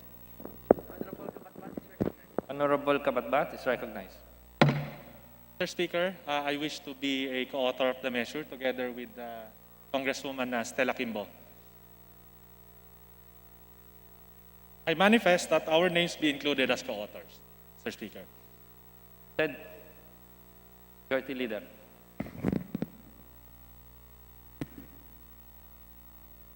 Mr. Speaker, there being no other committee amendments, I move that we terminate the period of committee amendments. Any objection? Hearing none, said motion is approved. Mr. Speaker, I move that we suspend consideration of House Bill number 8648. Any objection? Hearing none, said motion, House Bill 8 For agenda.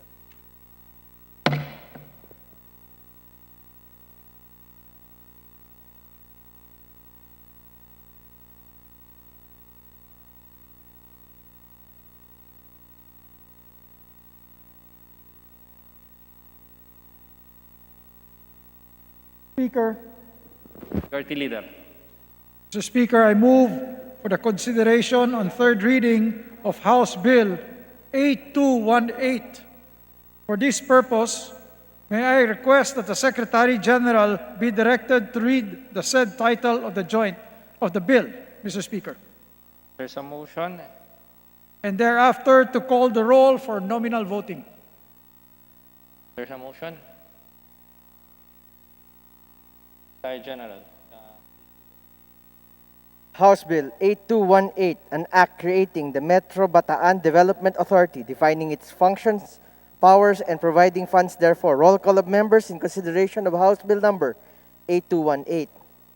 Abante, Abaya, Abellanosa, Abu, Abuexaldivar, Abunda, Acop, Acosta, Acosta Alba, Adjong, Advincula, Agabasa, Agaraw, Aglipay, Aguinaldo, Albano, Almario, Alonte, Alvarez France, Alvarez Senaro, Alvarez Pantaleon, Amante Matba, Matong, Angara, Aragones, Arbison, Arenas, Arroyo, Atienza, Mentado, Babasa, Bagatsing, Balindong, Banyas, Nograles, Barba, Barbers, Baronda, Barsaga, Baskug, Bautista, Bautista Bendigan, Belmonte, Benitez, Bernos, Biason, Billones, Biron, Bolilla, Bondok, Bordado, Bravo, Brosas, Bulot, Bustos, Kabatbat, Cabochan, Cabredo, Cagas, Calderon, Calixto, Caminero, Campos, Canama, Cawagdan, Cardema, Cari, Castelo, Castro France, Castro Fedenil, Cayetano Alan Peter Compañero, Cayetano Mayor Laarni, Celeste Chato, Chipeco, Chungalaw, Co Angelica, Co Elizaldi, Cuangco, Colyantes, Crisologo, Cua, Quaresma, Cueva, Colyamat, Dagook, Dalipe, Dalog, Daza de Jesus, De Venecia, Defensor Lawrence, Defensor Michael, De Los Santos, De Losa Montalya, De Maporo Abdullah, De Maporo Muhammad Khalid,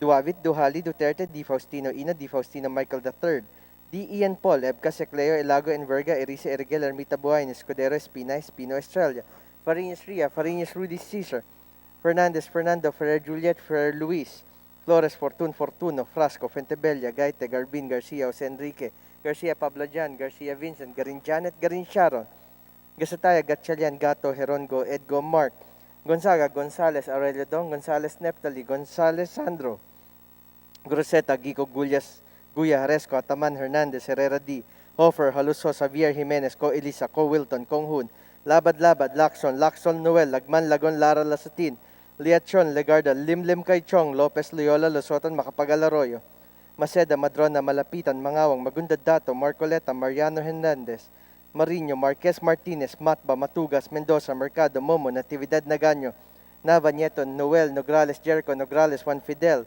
Nolasco, Nunez, Walanyaon, Waminal, Olivares, Ong Jose, Ong Ronnie, Ordanes, Ortega, Juana Dizon, Pacquiao Alberto, Pacquiao Rogelio, Padiernos, Paduano, Palma, Pancho, Panotes, Peña, Pichay, Pimentel, Pineda, Plaza, Puno, Kimbo, Radasa, Ramirez, Sato, Remulla, Revilla, Reyes, Rivera, Robes, Rodriguez, Roman Romero, Romualdez Ferdinand, Romualdez, Yeda Marie, Romualdo, Romulo, Roque, Sakdalan, Sagar Barias, Sakaluran, Salcedo, Salimbangan, Salo, Sanchez, Sancopan, Santos Recto, Sarmiento, Saulug, Sevillano, Xiao, Silverio, Singson, Mihan, Sinsuat, Swansing Estrelita, Swansing Horacio, Suarez Aleta, Suarez David, Suntay, Si Alvarado, Taduran, Talyado, Tambunting, Tanalisa, Tanangelina, Tan Shamir, Tan Shari, Tan Sherny, Teada, Teves Arnulfo, Teves Jose, Tiangco, Tolentino, Torres Gomez, Tulfo, Tupas, Chutor, T. Alan, T. Diego, Umali Alfonso, Umali Maria Victoria, Unabia, Ungab, Uy Juliet, Uy Rolando, Valeriano, Valmayor, Vargas, Vargas Alfonso, Velasco Veloso, Vergara, Villafuerte, Villanueva, Brother Eddie, Villanueva Noel, Villar, Villaras Suarez, Villarica, Violago, Yap Eric, Yap Victor, Yu Zamora Ronaldo, Zamora Waycorat, Zarate, Zubiri. Second call for House Bill number 8218. Abaya, Acosta, Adjong, Agaraw, Aglipay, Alvarez Pantaleon, Amatong, Arenas, Umentado, Baronda, Bautista, Bernos, Biason, Billones, Biron, Bulot, Cardema, Canama, Co Angelica, Co Elizalde, Cuanco, Quaresma, De Jesus Defensor, Michael Duavit Duhali, Enverga, Erice, Ermita Buhain, Espino, Fariñas Ricia, Fariñas Rudy Cesar, Fernando Flores, Garin Janet, Garin Sharon, Gasataya, Gatchalian, Gonzales Neptali, Gonzales Sandro, Guya, Haresco, Halushosco, Wilton Konghun, Lacson, Lagman, Liachon, Lopez, Malapitan, Mangawang, Magundadato, Marcoleta, Mariano Hernandez, Marino Marquez, Matba, Mendoza, Mercado, Nograles, Juan Fidel Nolasco, Nunez Wanalaon, Waminal Ordanes, Padiernos, Panotes, Pichay Pineda, Robes, Romulo, Roque, Sancopan, Saulug, Silverio, Singson, Suarez Aleta, Suarez David, Si Alvarado, Talyado, Tanalisa, Tanangelina, Tan Shamir, Tan Sherny, Teves Arnulfo, Teves Jose, Torres Gomez, Chutor, T. Alan, Unabia, Veloso, Villa, Villar, Villaras Suarez, Villarica, Zamora, Waycorat.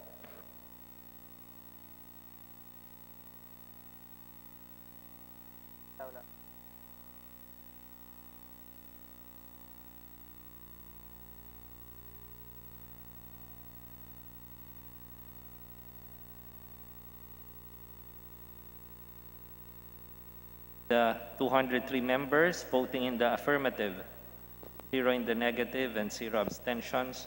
House Bill number 8218 is hereby approved. Third and final reading. Majority Leader. Mr. Speaker, I move for the consideration on third reading of House Bill 8606. For this purpose, may I request the Secretary General be directed to read the title of the said bill, thereafter to call the roll for nominal voting. I move, Mr. Speaker. There's a motion. Any objection? Hearing none.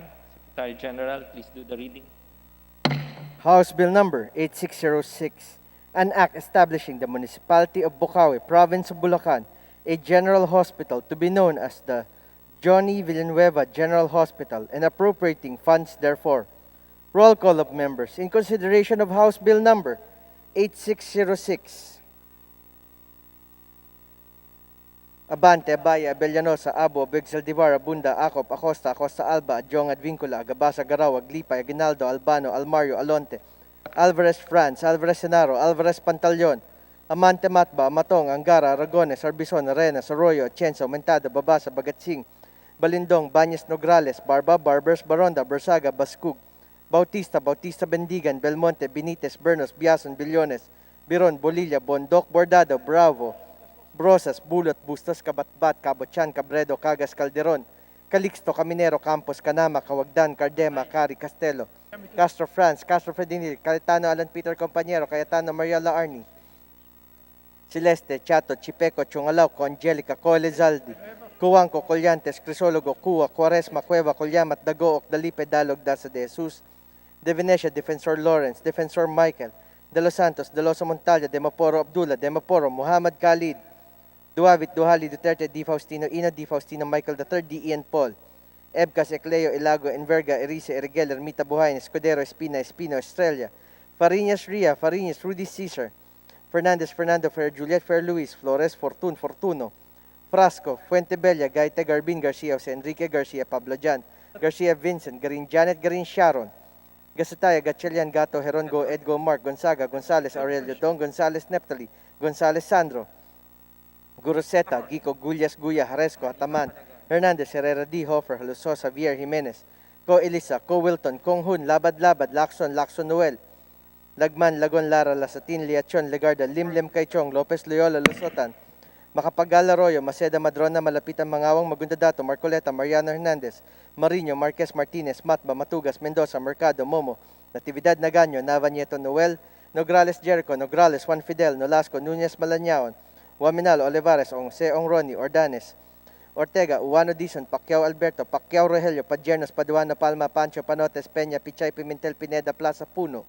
Kimbo, Radasa, Ramirez, Sato, Remulla, Revilla, Reyes, Rivera, Robes, Rodriguez, Roman Romero, Romualdez Ferdinand, Romualdez, Yeda Marie, Romualdo, Romulo, Roque, Sakdalan, Sagarbaria, Sakaluran, Salcedo, Salimbangon, Salo, Sanchez, Sancopan, Santos Recto, Sarmiento, Saulug, Savillano, Xiao Silverio, Singson, Singson Mian, Sinsuat, Swansing Estrita, Swansing Horacio, Suarez Aleta, Suarez David, Suntay, Si Alvarado, Taduran, Talyado, Tambunting, Tan Alisa, Tan Angelina, Tan Shamir, Tan Shari, Tan Sherny, Tejada, Teves Arnulfo, Teves Uset, Yanko Tolentino, Torres Gomez, Tupo, Paschutor, T. Alan T. Diego, Umali Alfonso, Umali Maria Victoria, Unabia, Ungab, Uy Juliet, Uy Rolando, Valeriano, Valmayor, Vargas, Vargas Alfonso, Velasco, Veloso, Vergara, Villa, Villafuerte, Villanueva, Brother Eddie, Villanueva Noel, Villar, Villaras Suarez, Villarica, Violago, Yap Eric, Yap Victor, Yu, Zamora Ronaldo, Zamora Waikorat, Zarate, Zubiri. Second call for House Bill number 8606.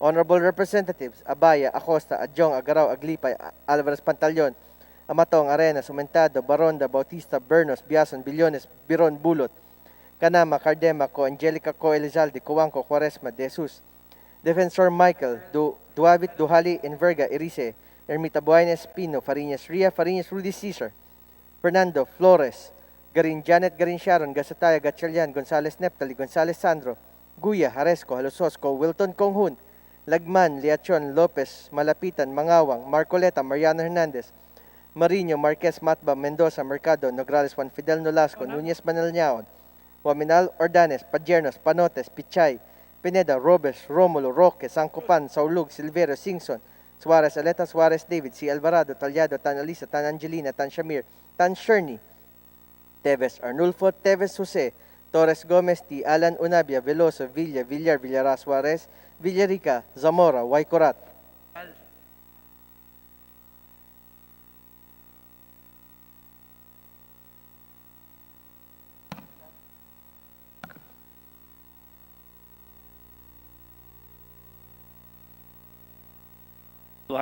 Members voting in the affirmative, 0 in the negative, and 0 abstentions. House Bill number 8606 is hereby approved on third and final reading. Mr. Speaker, Majority I Leader. move, Mr. Speaker, I move to recognize Brother Eddie Villanueva for his manifestation on House Bill 8606. We are one with you, Brother Eddie, on this said bill. I move, Mr. Speaker. Hearing no objection, Congressman Brother Eddie Villanueva is recognized by Zoom. Brother Eddie. Thank you, Mr. Speaker.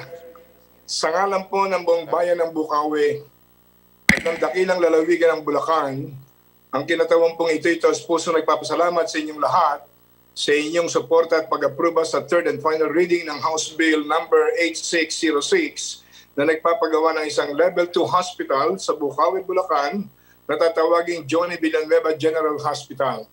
Una po, Mr. Speaker, ako po'y nagpapasalamat sa panukalang batas na ito na direktang pagkilala at pagtugon ng Kongreso sa pangangailangan ng mga Bulakenyo para sa dekalidad na serbisyong medikal.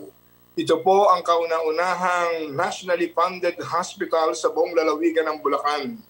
Bilang isang Level 2 hospital, ito'y inaasahan pong may humigit kumulang 100-bed capacity at magkakaroon ng standard hospital amenities gaya ng emergency rooms, operating room complex, isolation rooms, x-ray machines, level 3 laboratory at iba pa upang paglingkuran hindi lamang ang mga Bukawenyo, hindi lamang mga Bulakenyo, bagkus kahit mga taga-karatig syudad at lalawigan sa Region 3 at sa National Capital Region.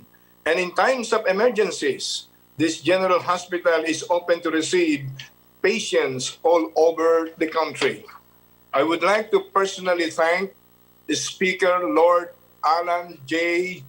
Velasco, as well as former Speaker Alan Peter Cayetano, for the generous support in the fulfillment of the dream of Bukawi to finally have its first ever public hospital.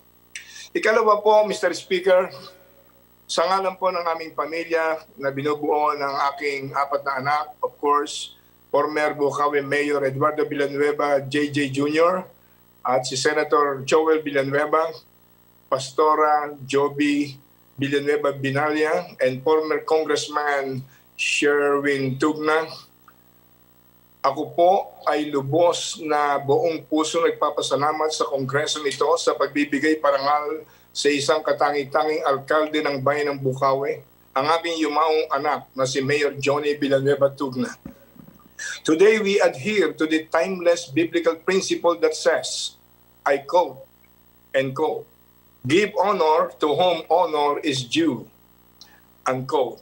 Ang inyo pong simpleng akto ng pagpapangalan ng hospital na ito kay Mayor Johnny ay alam kong nagdudulot ngayon ng galak at tuwa hindi lamang sa kanya doon sa kalangitan, bagkos sa bawat Bukawenyong nagmamahal sa kanya. Maraming salamat po. Ang hospital po na ito ay katuparan ng matayog na pangarap ni Mayor Johnny para sa Bukawi at sa buong Bulacan.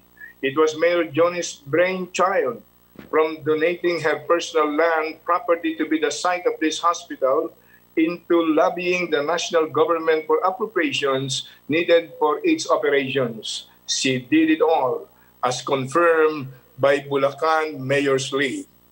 Mayor Johnny gave her all in the service of the people of Bukawi. Kilala siya ng mga Bulakeño sa mga katagang ito. And I quote, "Bukaweños deserve nothing but the best," unquote. Maraming salamat po sa simbolikong pag-ukit ng prinsipyong ito ng aking anak sa bawat haligi ng hospital na ito. Though Mayor Johnny is already gone, the message of her selfless and passionate public service will continue to live on. Mr. Speaker and distinguished colleagues, again, from the bottom of my heart, please receive my sincerest gratitude and appreciation for approving this measure, for fulfilling our dream to finally have a public hospital in our town. Maraming salamat po at pagpalain po kayong lahat ng ating Panginoon. God bless you all and God bless the Philippines. Thank you, Congressman Brother Eddie, Majority Leader. Mr. Speaker, the majority joins the manifestation of the Honorable Deputy Speaker, Brother Eddie Villanueva, in support of House Bill 8606. Mr. Speaker, I now move that we transmit House Bill 8218 and 8606 to the Senate for its appropriate action. So moved, Mr. Speaker. There's a motion. Any objection? Hearing none. The Secretary General is hereby directed to transmit the said House Bill to the Senate. Majority Leader. Mr. Speaker, in accordance with our rules governing inquiries in aid of legislation, I move that we refer the following House resolutions to the appropriate committees, numbering 13 items. House Resolution number 1541 to the banks and financial intermediaries. House Bill 1542 to the Committee on Transportation. House Bill 1546, Civil Service and Professional Regulation. House Bill 1547 to the Committee on Transportation. House Bill 1549 to the Committee on Creative Industry and Performing Arts. House Bill 1552 to the Committee on Basic Education and Culture. House Bill 1553 to the Basic Education and Culture. House Bill 1554 to the Committee on Basic Education and Culture. House Bill 1555 to the Committee on Public Information. House Bill 1556 to the Committee on Agriculture and Food and Trade and Industry. House Bill 1562 to the Committee on Higher and Technical Education. House Bill 1563 to the Committee on Government Enterprises and Privatization and Public Accounts.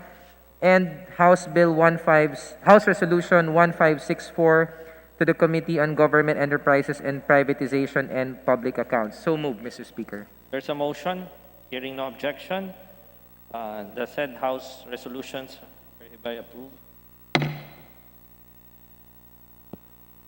Mr. Speaker, pursuant to our rules governing inquiries in aid of legislation, I also move that we refer the following speeches to the appropriate committees.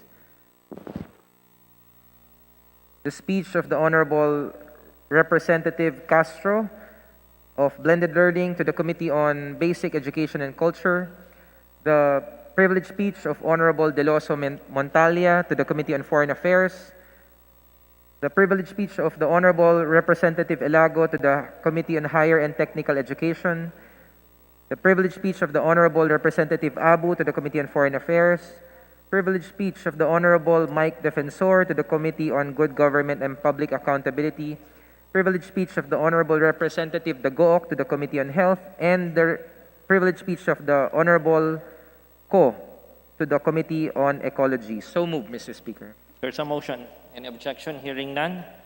The said motion is hereby approved. Majority Leader.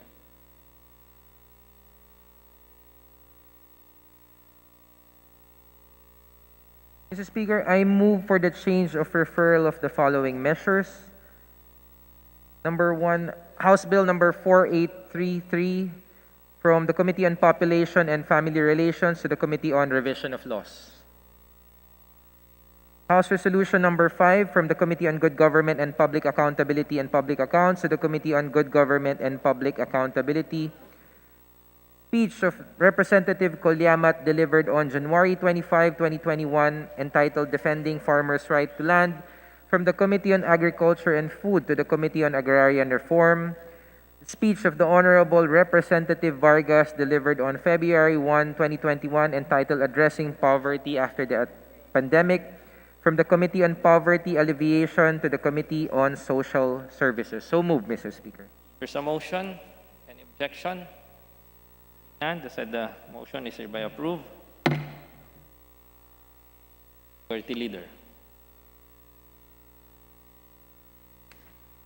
Mr. Speaker, we are in receipt of the Bicameral Conference Committee report on the disagreeing provisions of House Bill number 5925 and Senate Bill number 1855, making the position of a Cooperatives Development Officer mandatory in the municipal, city, and provincial levels. Mr. Speaker, in accordance with our rules, I move that we ratify the said Bicameral Conference Committee report. I so moved. All those who are in favor, please say aye. Aye. Those who are against, say nay. The ayes have it. The Bicameral Conference Committee report for House Bill 5925 and Senate Bill 1855 is hereby approved. Majority Leader. Mr. Speaker, I move to elect the Honorable Luisa Lloren Quaresma as Vice Chairperson of the Committee on Agriculture and Food, Honorable Angelina Helen D. Altan as member of the Committee on Agriculture and Food, Vice Representative Francisco G. Datol Jr. as members of the Committee on Ways and Means, Representative Angelina Helen Tan, Vice Chairperson Christine Singson Mihan, Representative Johnny T. Pimentel, Vice Chairman Rogelio Roel D. Pacquiao. I so move, Mr. Speaker. Motion, any objection? Hearing none. Said motion is hereby approved. Congratulations to all those names mentioned on the various positions given.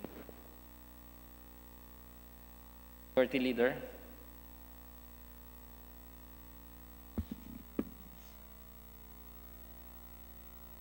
Mr. Speaker, I move that we include additional co-authors to House Bill number 8648 as contained in the list to be submitted by the Committee on Rules. And I would also like to manifest my intention to be co-author of the said House Bill, and also Congresswoman Nina Taduran and Congresswoman Precious Costello. Objection, hearing none. The said motion is hereby approved. Majority Leader.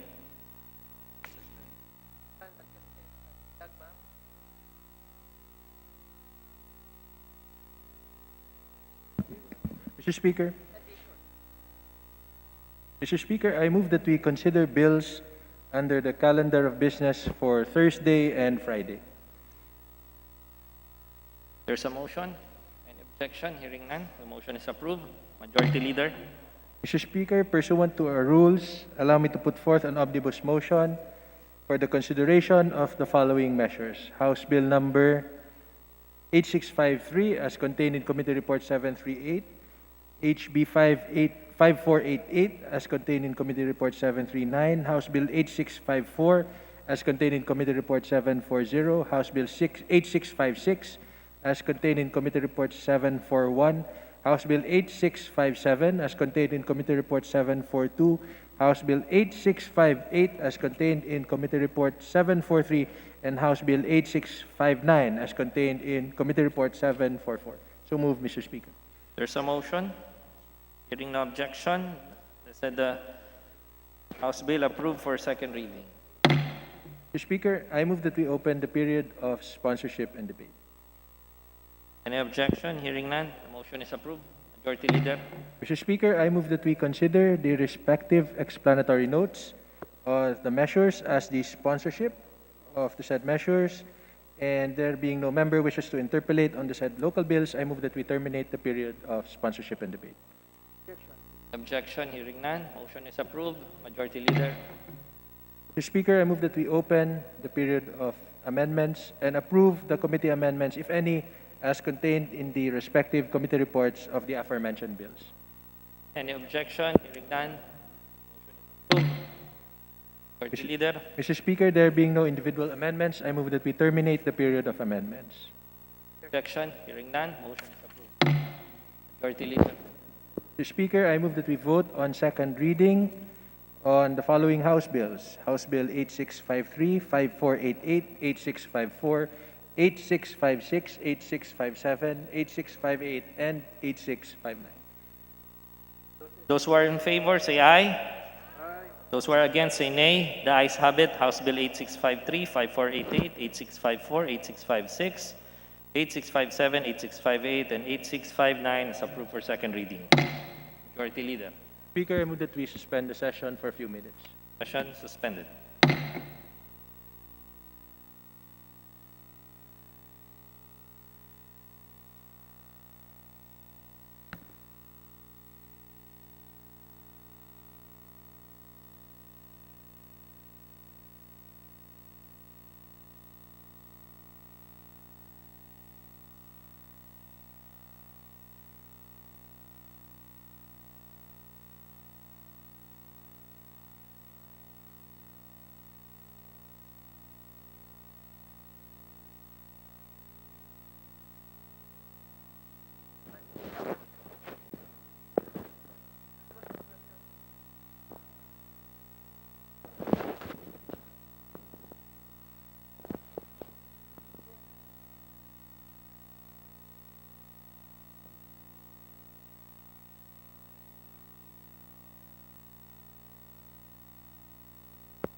Pati yung.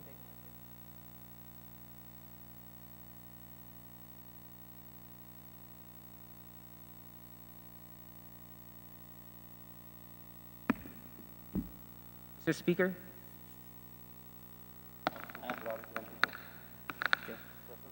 Session resume. Majority Leader. Mr. Speaker, there being no other agenda for today, I move that we suspend session until Monday, February 22, 2021 at 3 o'clock in the afternoon. So moved, Mr. Speaker. Objection, hearing none. Session suspended till Monday, February 22.